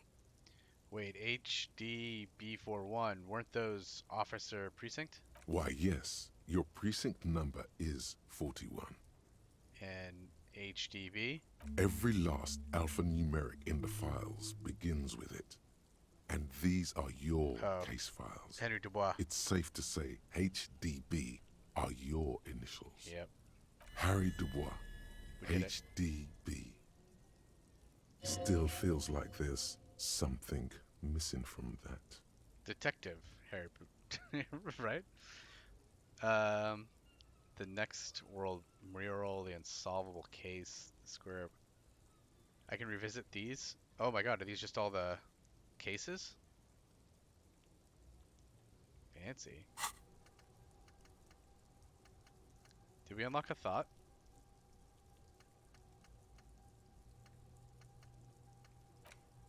Oh, okay. The breakthrough minute. Again. Harry Dubois. The Next World Mural. This one is relatively easy to reconstruct. Overnight on 1202, a graffito, nay, a mural, appears on an 8-story tenement overlooking central Jamrock. The building is a sparsely inhabited ghost tower, part of a failed real estate development called Grand Couronne. The mural is enormous. 2 silhouettes, a man and a woman, are kissing. The text cut into their form reads, "True love is possible only in the next world. For new people, it is too late for us. Wreak havoc on the middle class." Interesting. People call it that thing and that fucking thing. It's visible for miles. In 2 days, the station's complaints desk gets clogged with requests to remove the bummer. You and your partner are It's a assigned to bummer. the case. This mural, it's just bumming me out, man. The graffito crew is easy to track down. Only the bell lectures have the literage of industrial paint to cover the surface. One of the graffito artists is rumored to be rich. They take responsibility for the execution, but not the design. The ideologue of the Next World Mural, as the crew calls it, remains an unknown. Wait, do I ever find out who came up with it? The case files do not show you finding the author of the design. Huh. Read on. The crew agrees to clean up after themselves. However, your partner, JV, is Who's against that? the removal, citing public support for conservation. This leads to a debate in Precinct 41, which then spreads to the streets of Jamrock, ending in a rare plebiscite organized by you and the rest of Row 3. Really? I organized something? The 9,000 people subjected to the mural's message, all of Lakeside, Central Jamrock, and Villalobos, plus half of the eminent domain, participate in the vote. Although the case begins with what appears to be a lot of rambling on the streets as to how juvenile and stupid the mural is, given a choice between 2 options. Remove the mural, it is wrong. Keep the mural, it is right. A staggering 78% of voters choose to keep it. Turns out the opposition were a loud minority. And that love truly is possible in the next world for new people. And it is too late for us. It's too late for us, man. All that remains is to wreak havoc on the middle class. The middle class are not to be blamed, it's human nature. I like it, but we can't wreak havoc on other nations instead. I must have voted and possibly even lobbied to remove the thing because I don't believe in that rubbish one bit. The middle class is not to be blamed. It's human nature. Did anyone ask you what you believe in, man with the smelly toilet ledger? What do you want to tackle next? Or are we done? Alright, so this is actually taking up time for us to read all of these, so we should do it after everyone falls asleep. Not much has changed in the meanwhile. A bunch of sodden papers still sags from the clipboard. Put the ledger away. Let's put our clothes back on. Oh.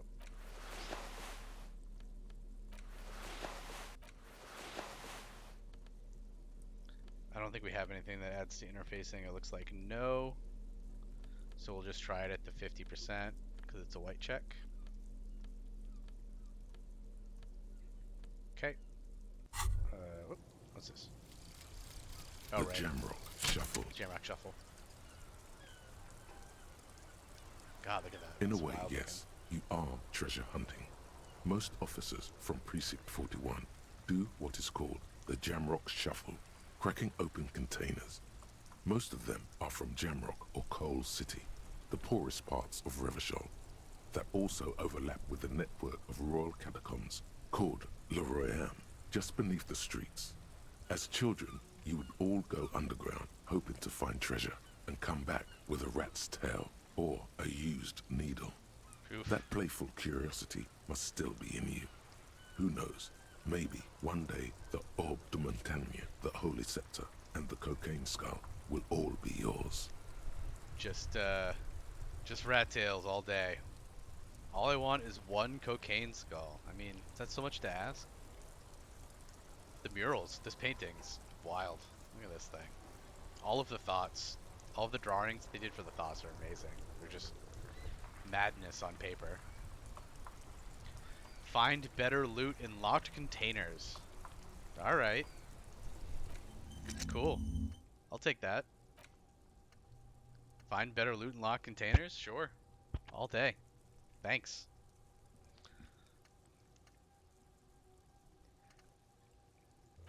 Alright, let's do this, let's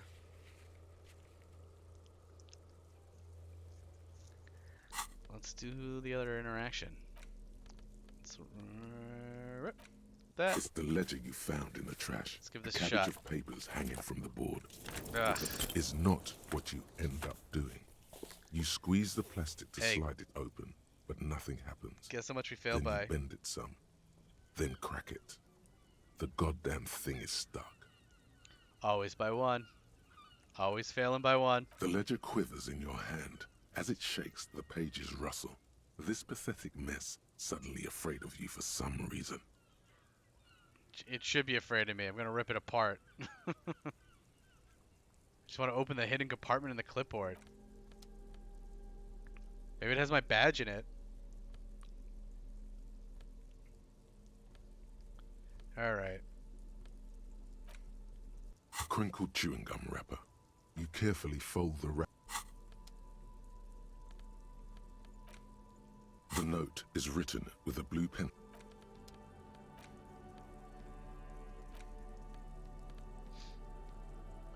Now we have multiple things to read. Let's put you here. We have 3 things to read now. Alright. Do you have any other checks? Let's see. A Shivers check. A legendary Shivers check. We have what, one thing? Just the coat adds to Shivers?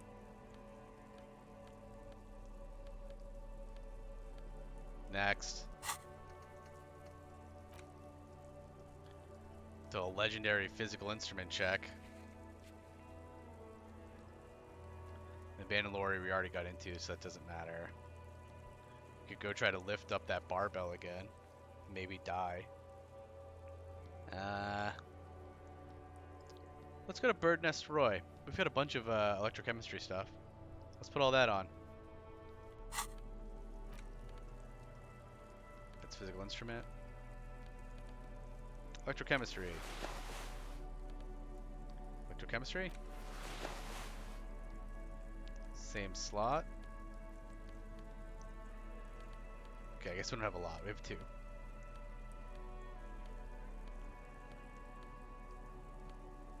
Oh, 3. We have 3 electrochemistry things. That's pretty good.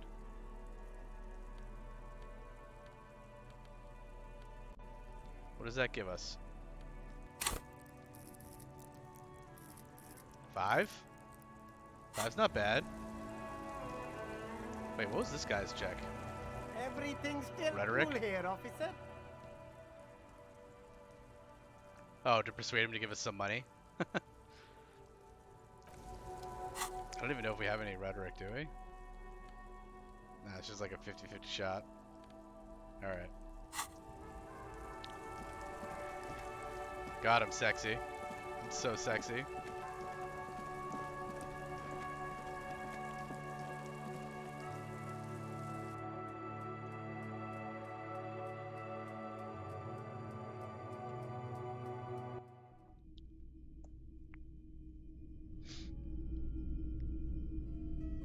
Are you wowing at my sexiness?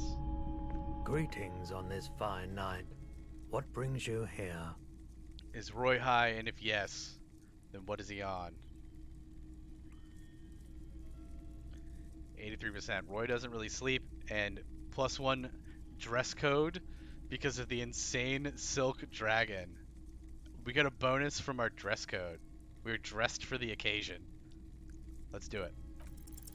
Feeling warm and Nice. enthralled by the movement of light, while the mind continues to race forward. Lucky bastard. He's probably on Pyrrolidon. It's tough to come by on the street. Pyrrolidon, what is that? A drug developed by the military to treat and prevent radiation sickness. It has psychedelic side effects, and it makes your eyes turn yellow. Is it just me or is it really warm in here? Look around. Step closer. Sir, could you take off your sunglasses? I'd like to check your eyes. Get straight to the point. So where does a man get Pyrrolidon these days?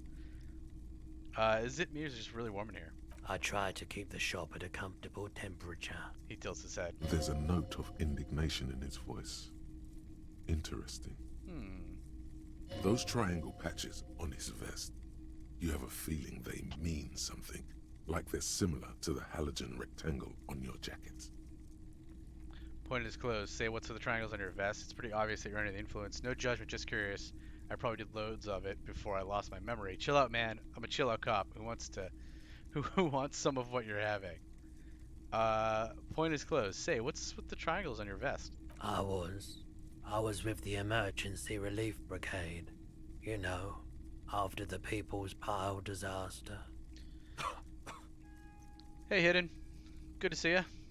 Thanks for hanging out. Are you winking because of my sexy robes? Had to take Pyrrolidon for radiation sickness. That's what you were hinting at just now, wasn't it? Ah, at least he's got a medical reason. He's taken it for mental and emotional, not physical pain these days. Could be all of them. The people pile, what is that? A bad idea. Some poor leftist built a particle decay generator in hopes of bringing affordable electricity to underserved communities. It malfunctioned. Radioactive waste everywhere. Probably some of it in you, too. Aw, just trying to bring affordable electricity to underserved communities. That's unfortunate. Nah, the cool cop that wants drugs reply ended with a wink. Oh, did it? Wink, wink. I'm the cool type of cop. I am not a cool cop. Superstar cop, I'm only a 3. I am not a cool cop, unfortunately. Tell me more about this emergency relief brigade you're a part of. We were an all-volunteer force. I am sorry. Self-organized. So sorry. Tried to help the fire brigades contain the spill. I lived by the river since I was a small boy. The Esperance. Didn't have the art to let it all go to shit without trying to do something to help out. Oh, that's noble. There wasn't much the volunteer force could do, however. We wasted years in the river mud. Years getting sick. He looks at the spiraling light and stops. It must have been tough, radioactive cleanup. There's a reason why everyone's tried to forget any of it ever happened. and why no one has tried to repair or replace the pile. He hesitates. So much disappointment and early deaths. Cancer mostly. And we knew all that was coming even as we were cleaning up as best we could. Whose fault was it that the generator failed? No one's. Everyone's. He sighs, shakes his head.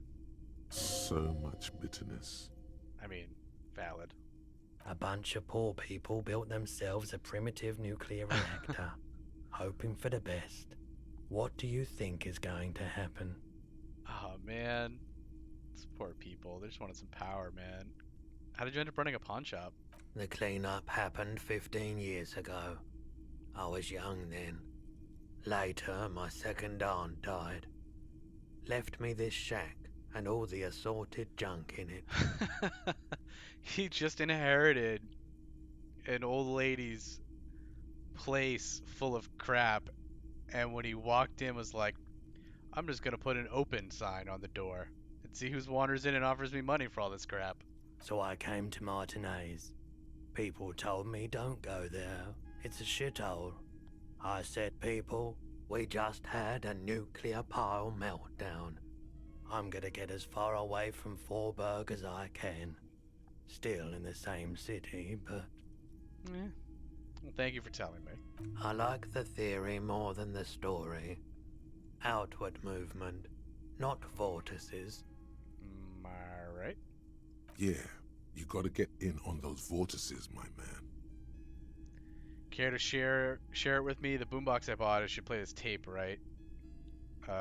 Do you know of any traffic menaces on the loose?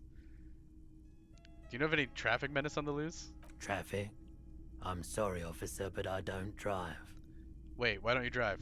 I just don't like it very much. Movement on the road never really gelled well with the movement of my thoughts. Because it's always high off his ass. But didn't you hear it from the traffic when the traffic menace drove over your roof? Now that I think about it, I do remember hearing a thunderous noise the other night. Some kind of powerful electric vortex hitting the shop, and then moving on. That sure narrows down our list of suspects. Thanks, Cam. A vortex sounds fascinating. Does that mean you don't have any idea who the driver was? I can understand how you'd mistake Jacob for a powerful electric vortex. A vortex sounds fascinating. Yeah, it was pretty wild. I didn't really know what to make of it, but I know it meant something. Huh. Traffic? I'm sorry, now that I think about... That sure narrows down our list of suspects. Does that mean you don't have any idea who the driver was? He shakes his head, slowly. Traffic? Now that I... That sure narrows down our list of suspects. I can understand why you'd mistake Jacob for a powerful electric vortex. Jacob of... the great tip-top champion. Yes, yes. Do you think it may have been Jacob Irv who drove over your roof? It's a logical explanation. I felt within that thunderous crash a soul plunged into chaos. The boombox I bought, it should play this tape, right? Of course. It's in working order still, isn't it? Just pick your tape and set it spinning. It all starts with the tape. Oh, I forgot we had a tape. Oh, man. All right. Care to share the whatever, your drugs with me? Have you tried it before? It's almost like he's worried for you. Aw. The lieutenant steps away, pretending to admire some of the knickknacks on display. Thanks, Cam. Looks like he doesn't want to get involved. Probably for the best. Go ahead then, he thinks. As long as you can walk straight, I don't care. Valid. I think I tried it once and liked it. I haven't, but don't worry, I can take it. I ride every day. Haven't, but don't worry, I can take it. If you say so. Here you go, man. He presents a large, cap-shaped object in the palm of his hand. Very odd looking. Yes, darling. That's the coalition government ordained Parolidon.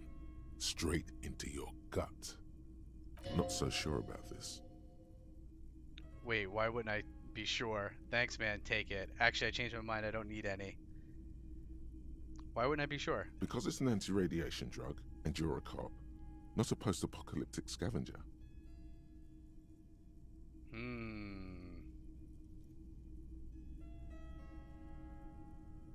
I'll refuse to take it for now. I respect your decision, officer. What else can I help you with? Maybe we'll come get some later. Alright, so we have a tape somewhere.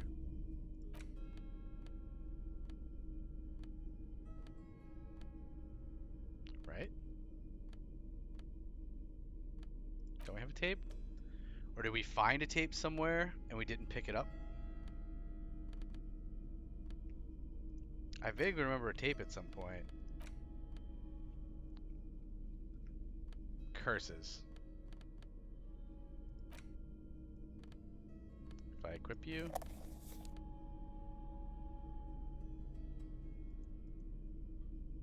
Okay, we have you equipped. I didn't see any tapes in my inventory though. I don't think it let us pick it up.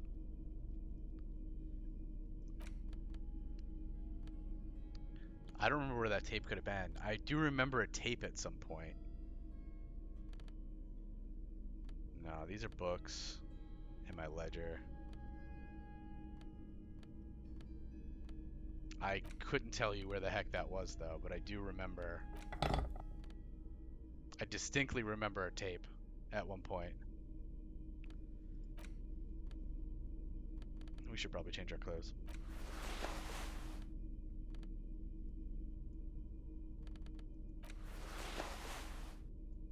What am I missing? Gloves. I think that's right. Yeah, we're okay now. So many clothings.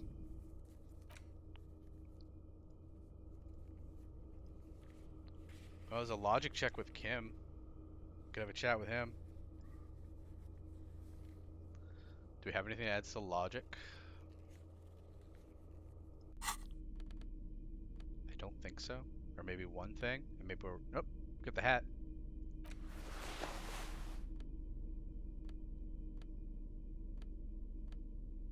Okay.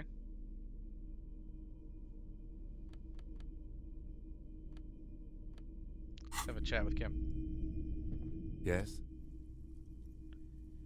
+1 from Sorry Cop, and +1 from Roy mentioned suicide. Did he? Roy. Isn't this Roy? Why did the 58% chance, why did the 41st send me? Let's give it a shot. Look at you. Nice. It's because you're a failure. They sent you to Slight, Precinct 57. What? No, that can't be right. Yeah, that makes more sense than other stuff I've thought of. Just think about it for a second. You're a raging alcoholic who showed up 3 days late and argues with his necktie.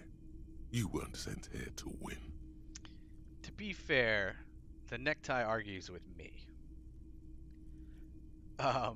Kim, what if my precinct sent me here, sent me on this case because I'm a fuck up like I'm a joke, or keep it to yourself? Nah, we'll tell him. I've considered it. His voice somber. So it's true, but it's not true, right? So it's true. It would be immensely ugly of them, not to mention unprofessional. But I also think it's somewhat unlikely. Why is that? I checked the records. This jurisdiction dispute, who polices Martinez, reaches back to the 30s. It's as old as my station. And all this time we can't decide who gets Martinez? I think, yes, both stations would prefer a win. Ha! So you are their finest. Do you really see me as a safe bet? Ha! So you are their finest. I am the finest of nothing. Do you really see me as a safe bet? Safe? No. But you're old. You've made it this far. Something has brought you through. We've only just started working together, so I don't know what it is yet. But it's there. It's my craziness. So no, I don't think they sent you as a joke. And even if they did, they are in for a surprise. Yeah, because we're going to solve this thing. Thanks for healing my morale, bud. He's right. There are no airtight theories, just paranoia. You've given it some thought. Now let it go. He's well-rounded. Are you talking about Kim? Sigma? Because Kim, you're right. Kim is very well rounded. Okay. Did that one. Next.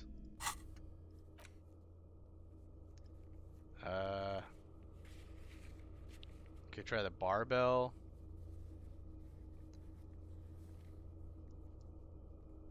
Oh, we should talk to Tommy. Conceptualization. We get some of that. Boom.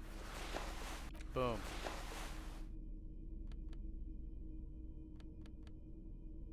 That might be it.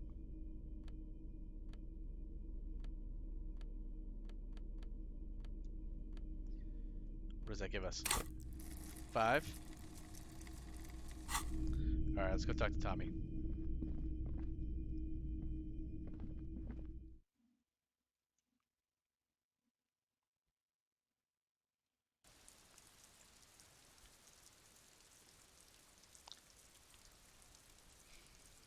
If he's still there. It's getting kind of late, actually.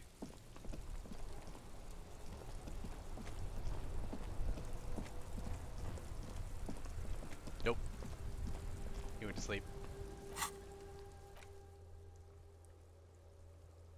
Trash container we don't need to do. Map wall was stealing, right?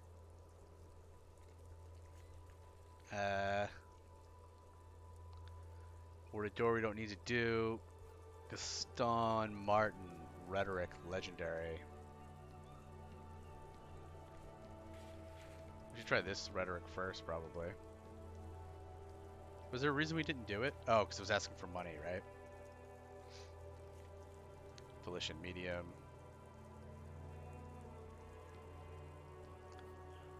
There's an interfacing check on the book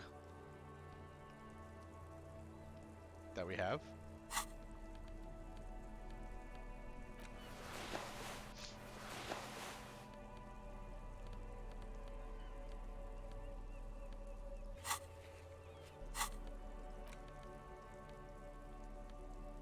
Where'd my book go?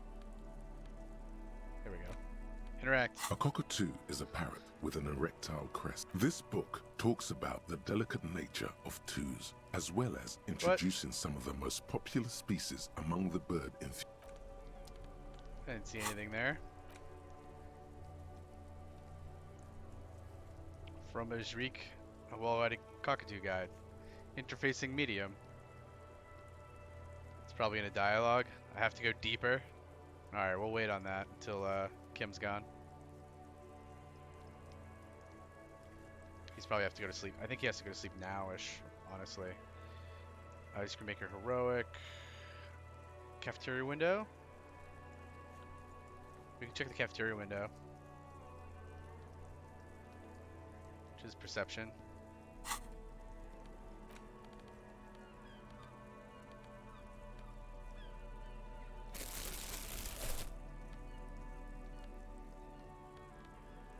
Alright, let's go try that.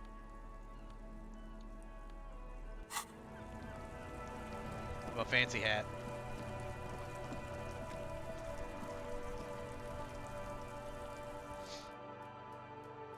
By 2, everyone's asleep.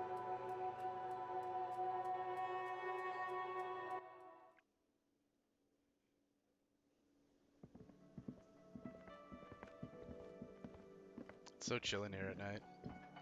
Good, all these jerks are gone. What? Does it have to be daytime for me to look out the window? Lame. Can't do it at night. The window's no here. It's not here anymore.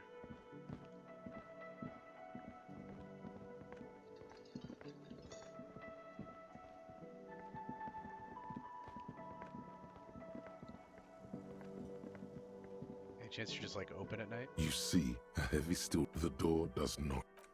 Or the shop?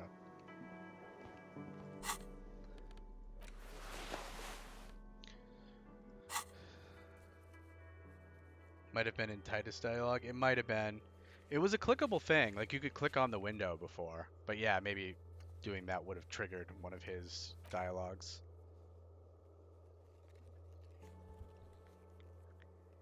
Alright.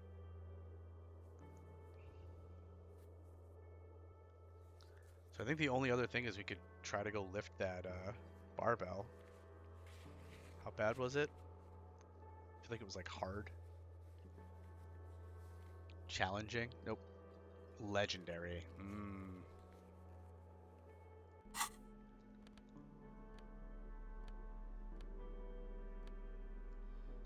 +1. I think that means it's a crit no matter what. Oh, I guess we have a 4.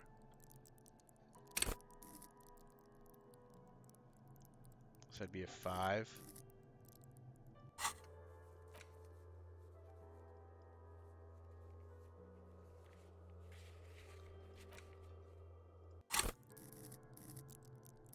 Alright.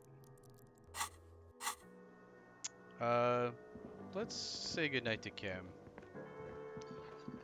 I want to get those boots. We can't do that with him here.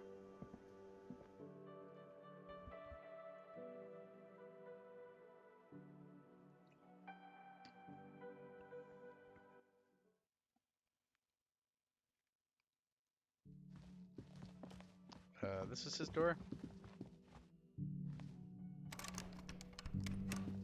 Just have to go to mine. There it is. See you in the morning. Yes? We don't want to do a debriefing? No debriefing tonight, huh? We did a debriefing last night. Alright.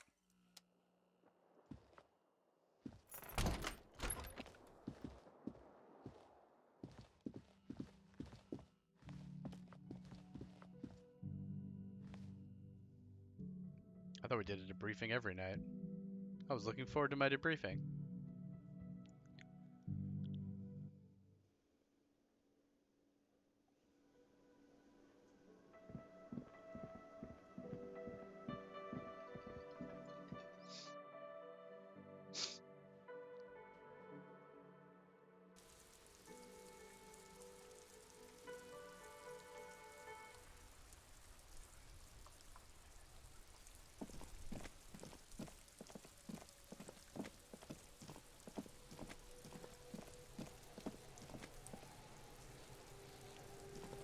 Kuno's still here. The man is decomposing visibly now. Every hour, he looks less like a creature and more like a pile of intestines. Try to remove the dead man's boots. The body is reluctant to let go of the boots, as though it were its last bit of dignity. They kind of are. You're going to need to summon all your strength for this undertaking. Whoa! Kuno's little sneak pig's back for the booty. Quiet, yeah, Kuno. fuck it to pieces for us, liar cop. Pull on the right boot. It's not completely useless. You're able to reveal a little more of the putrid polymer sock beneath the boot. Pull on the left boot. It feels like the leg is going to come off along with the boot, but you're able to get the boot to move a centimeter or two. See? The corpse doesn't care if you try to take his boots. He doesn't need them. Yeah, he doesn't need these boots. He's probably glad to get rid of them. Lighten the load. Pick up the body and try to shake the boots off. Step on the corpse as you pull off the boots. Try to twist the boots off one by one. This is the right method. Oof. It takes some time, but eventually the boots come off, with nasty slices of Gross. polymer sock stuck to even bigger pieces of skin and rotting flesh. Ugh. Alright, that's real gross. Look, he's skinning the fucker up good. Puka style. Gross, gross, gross. Hell, keep at it, pig. Take stock of the damage. The legs look like they've been clawed at by wild animals. As for the boots, you can't possibly do anything with them until you've cleaned and disinfected them thoroughly. Yes, these absolutely need to be washed before. Fair. The stink is incredible. Didn't the Whirling have a kitchen? It does.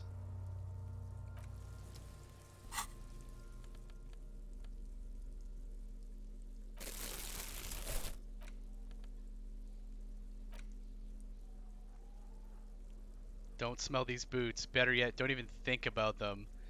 Unless it's to think about how you're going to get them clean, that is. For now, they're unsellable, unwearable, and just downright disgusting. Interact?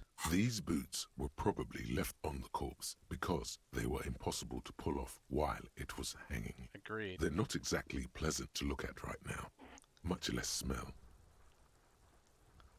Look the boots over carefully. Graceful whirls cover the boot's glossy surface. These will be gorgeous once you get them clean. Yeah, we're going to get them clean. Look at the soles. Fairweather T500 VE is imprinted under each heel.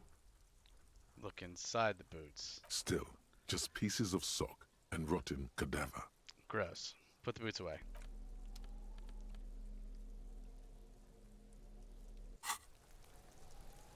The man is Shoot, Looney Rooney. Wasn't there a check here? I can't get the damn compartment in my ledger open? The Blue Heart. Oh, that's good shit. You'll love it. Just press down and fuck it open like you always do. Okay. Crazy dead man. Fuck it hard. Corpopo the Clown. So aggressive. He means force. It'll work. Alright. Oh yes, Gobo mi Lobo. Just a small gulp away.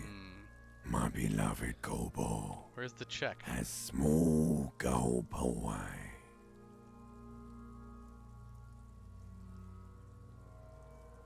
Because you have. Come back later, Gobo. Is the check gone? There was a check, right? Oh, I need Kim. Curses. Alright, we'll come back tomorrow then. It's the autopsy, so I need Kim. Alright.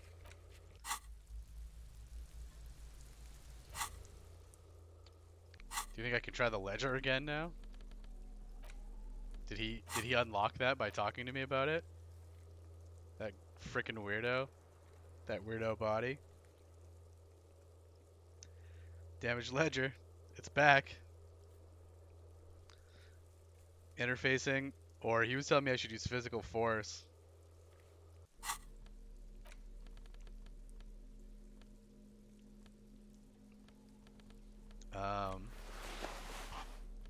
I could put some physical force stuff on.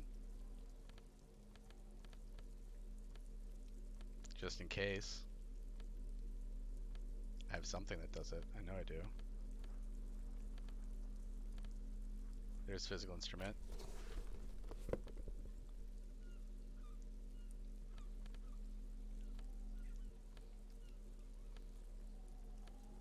Alright. So there's plus an extra plus to that just in case. I guess we'll hang out with our ledger. It's the ledger you found in the trash. A cabbage of papers hanging from the board, with the permeables drawer inside. It's barely held together by a clip, then made complete by the faint smell of urinal cleaner. 58%, plus 1 from the hanged man's advice. Let's give it a shot. Just relax. Yeah. The two sides of the Finally. board are slightly misaligned, like a drawer that's come off the slides. All you need to do is bend the plastic on your knee, slowly. We one by one. Alright, let's just bend the plastic on our knee slowly. The slides snap back into place. It should be possible to just, you know. Slide the drawer open. Wait, somehow I don't want to. Fuck no, put the ledger away. Slide the drawer open. Without resistance or sound, the two panels move against each other.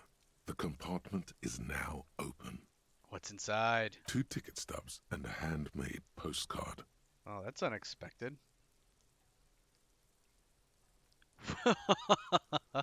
Number 3. Jesus. So aggressive, clipboard. Pick up the ticket stubs. 2 octopuses are smiling, reaching their tentacles toward each other in the colored pencil drawings. The tickets permit access to the zoo in Revachol East. The aquarium costs extra. These let you go there, too. Alright. Pick up the card.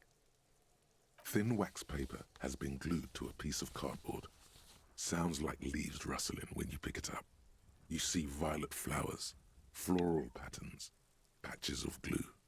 Smell it first. It smells of chewing gum. Uh-oh. Apricot flavored. Uh-oh. Exactly like the gum wrapper you found. The same brand of chewing gum. Open it. Familiar handwriting lines the inside of the card. Looped, round letters in a woman's hand. This is gonna make me sad, isn't it? A young woman in her 20s. There is care, effort, and a smile, you think. Although that is not something you can read from someone's handwriting. Harry, it begins. You're already reading. I wanted to write you a letter so you can read it when you wake up. Maybe it will make you happy. Oh no. This is gonna make me sad. I just know it. Throw it away, please. I'm sorry, Volition. I have to keep going. But it will make me happy. A merciful wind blows in from the bay of Revachol, dusting the ground at your feet and raising newspapers far away. You feel the card slipping into it. Hold on to it. Your hands shake, holding onto it.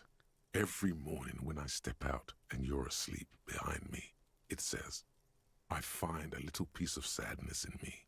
I carry it in my chest down Voyager Road. Every step I take, it grows. By the time I reach the fuel station, it has filled me entirely. I step onto the light rail and look back. Sparks fall from the bow collector. I know it will be like this until late afternoon, when I get off the 42 and walk back to you. Keep reading. You. Every step I take will get lighter. It almost makes me run. Sometimes I do. I can't believe I met you. I can't believe the happiness I feel with you. You have a vast, vast soul, and I will always, always, always come back to it. Keep reading. Kisses, kisses, kisses.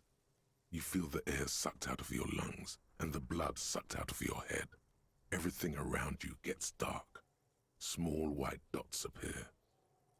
You feel the ledger slip from your hand. Whoops. No. Hold on. Oh, I made a check. Hold on. To what? There's nothing. Damn it. Alright, I guess you fall sideways.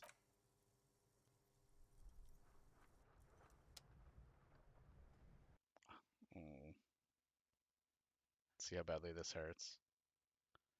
Could not read the letter. Poor Harry, he was in love once. Did I die?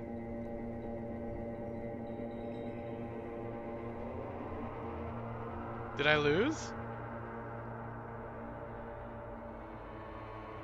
Oh, wow. We got killed by a letter.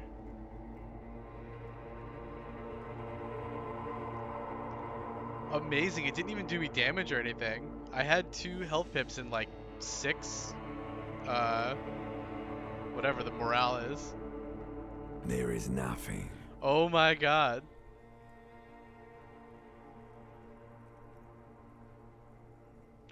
Can I load? Okay, we can load. Oh, it's far back.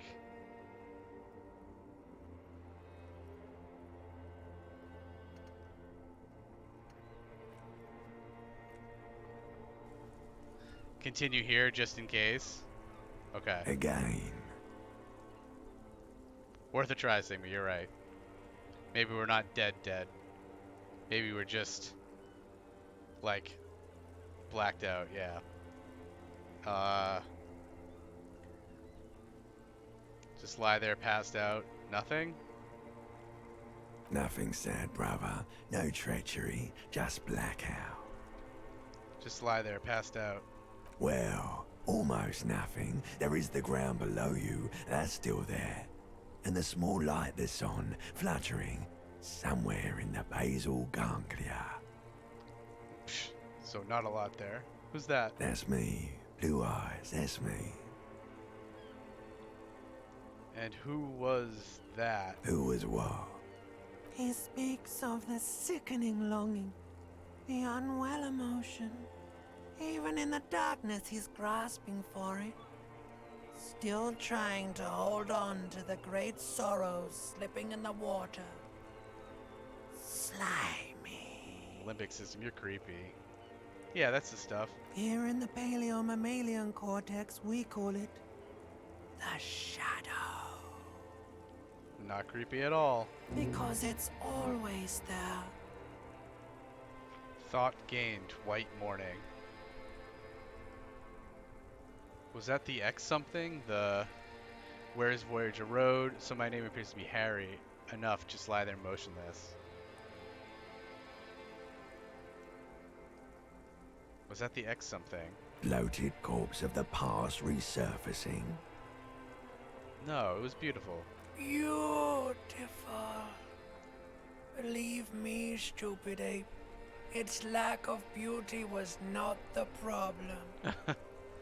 Where is Voyager Road? There is no Voyager Road. There are no roads, no houses, no lights in the windows. It's all on pause. So my name appears to be Harry. Your name is fuck all. Because we're dead? It certainly ain't Harry. Then what is it? Your name is passed out on the ground, dragged around by one of the other evil apes. They're taking you somewhere. Oh no, we're getting kidnapped. Is it Kuno? Enough, just lie there, motionless. You think they would let you? Until you disintegrate into biomolecules? No. Someone is breathing on your face now, inspecting your pupils, stupid idiot. I'm not coming back, or what is that? It's cold. What is that? It's cold. Yes, they're pouring something on you. It's in you. And it's... Gross? It's delicious. It is? Oh no, is it booze? Glowing lights on a dashboard emerge out of nothingness. Where am I? The upholstered cabin of Lieutenant Kitsuragi's motor carriage, seated in the driver's basket. The air is thick with leatherworks and heavy fuel oil. Cold water runs down your chin. I guess water can be delicious. Drink. Water. The lieutenant is extending a small canister to your mouth. You're back? Drink. The water is cold, silvery, the stuff of life itself, as it pours down your parched That's throat. true, we haven't eaten or drinking in The 3 pounding in your days. head recedes. The darkness parts. And before that 3 days, we went on quite a bender.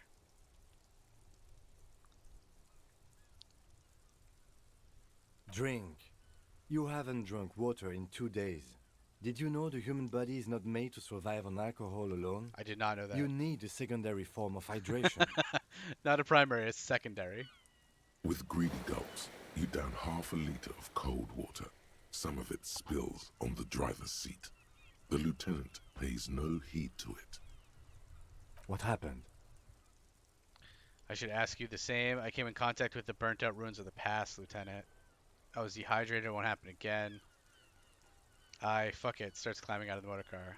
I should ask you the same. There was a call on the shortwave. Officer passed out in Martinez.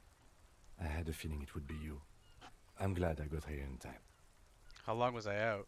I don't know. It could have been quite a while. He looks you in the eye as if inspecting your mental state. I came in contact with the burnt out ruins of the past, Lieutenant. I was dehydrated, it won't happen again. I came in contact with the burnt out ruins of the past. That does sometimes happen.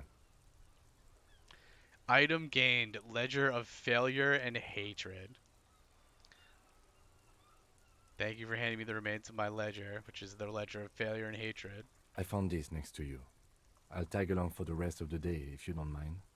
My business is concluded anyway. Are you okay to go?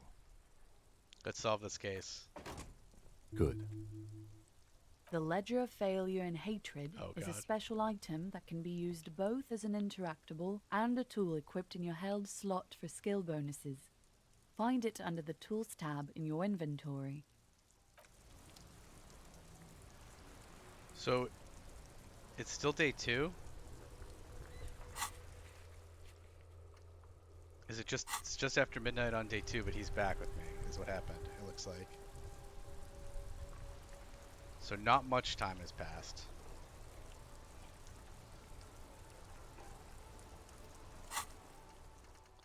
White morning.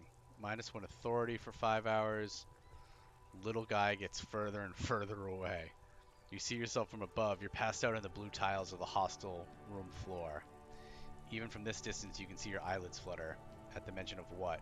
A great white object letting out its sweet smell like a lily of the valley.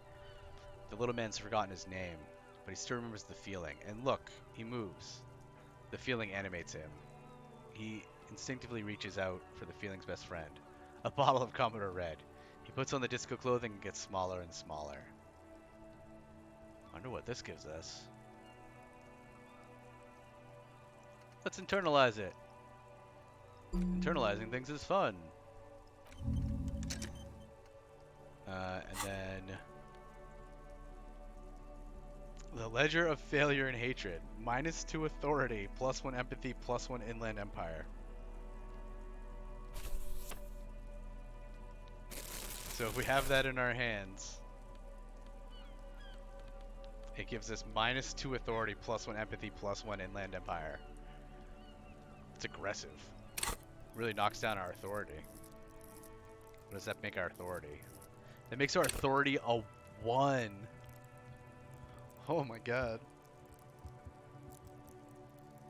We have a 6 psych and that makes our authority a 1. It also makes our inland empire and empathy an 8, which is crazy. Alright. Well, let's not have that equipped, you know, right now.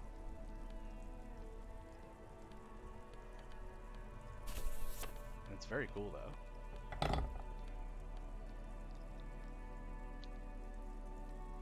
We have 0 authority.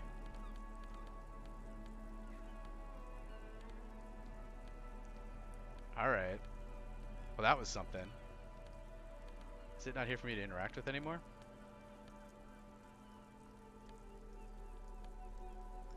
Well, you were right, Sigma, we didn't die, so that's good.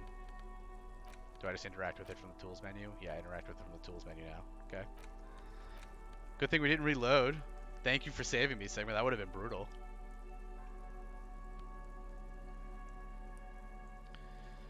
Whew. Speaking of saving. Alright. I think that's probably a good note to end on. Did about 4 hours tonight. And that seems a pretty interesting note to end on. We got a weird new item. If you're watching live, hey, thanks for sticking around and watching us play some Disco Elysium. Having a lot of fun with this. We will keep playing it, I think. If you're watching in the VODs, well, hey, thanks for taking a couple minutes out of your day to spend some time with us. Typically, we go live every Tuesdays, Thursdays, and Sundays.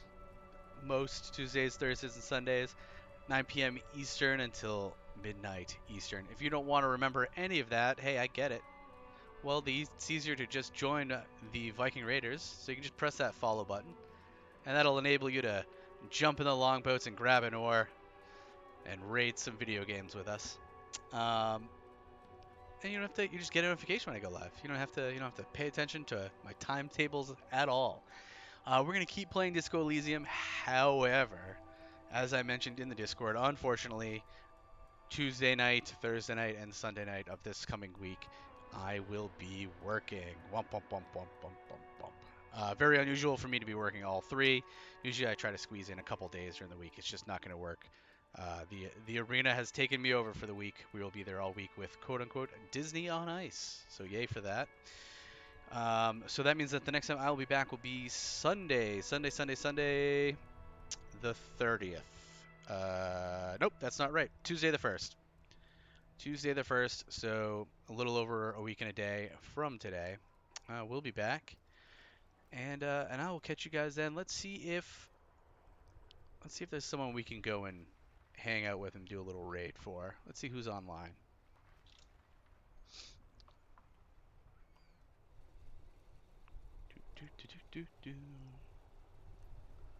Let's see who we've got.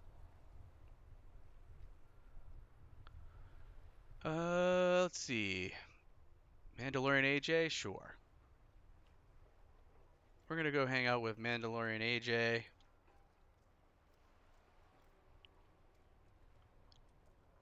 Spelling is hard. He's playing some Apex Legends, so we'll go hang out with him for a little bit. Thanks again for hanging out with me tonight, and I hope you all have a good one. I'll catch you all on the next one. Good night.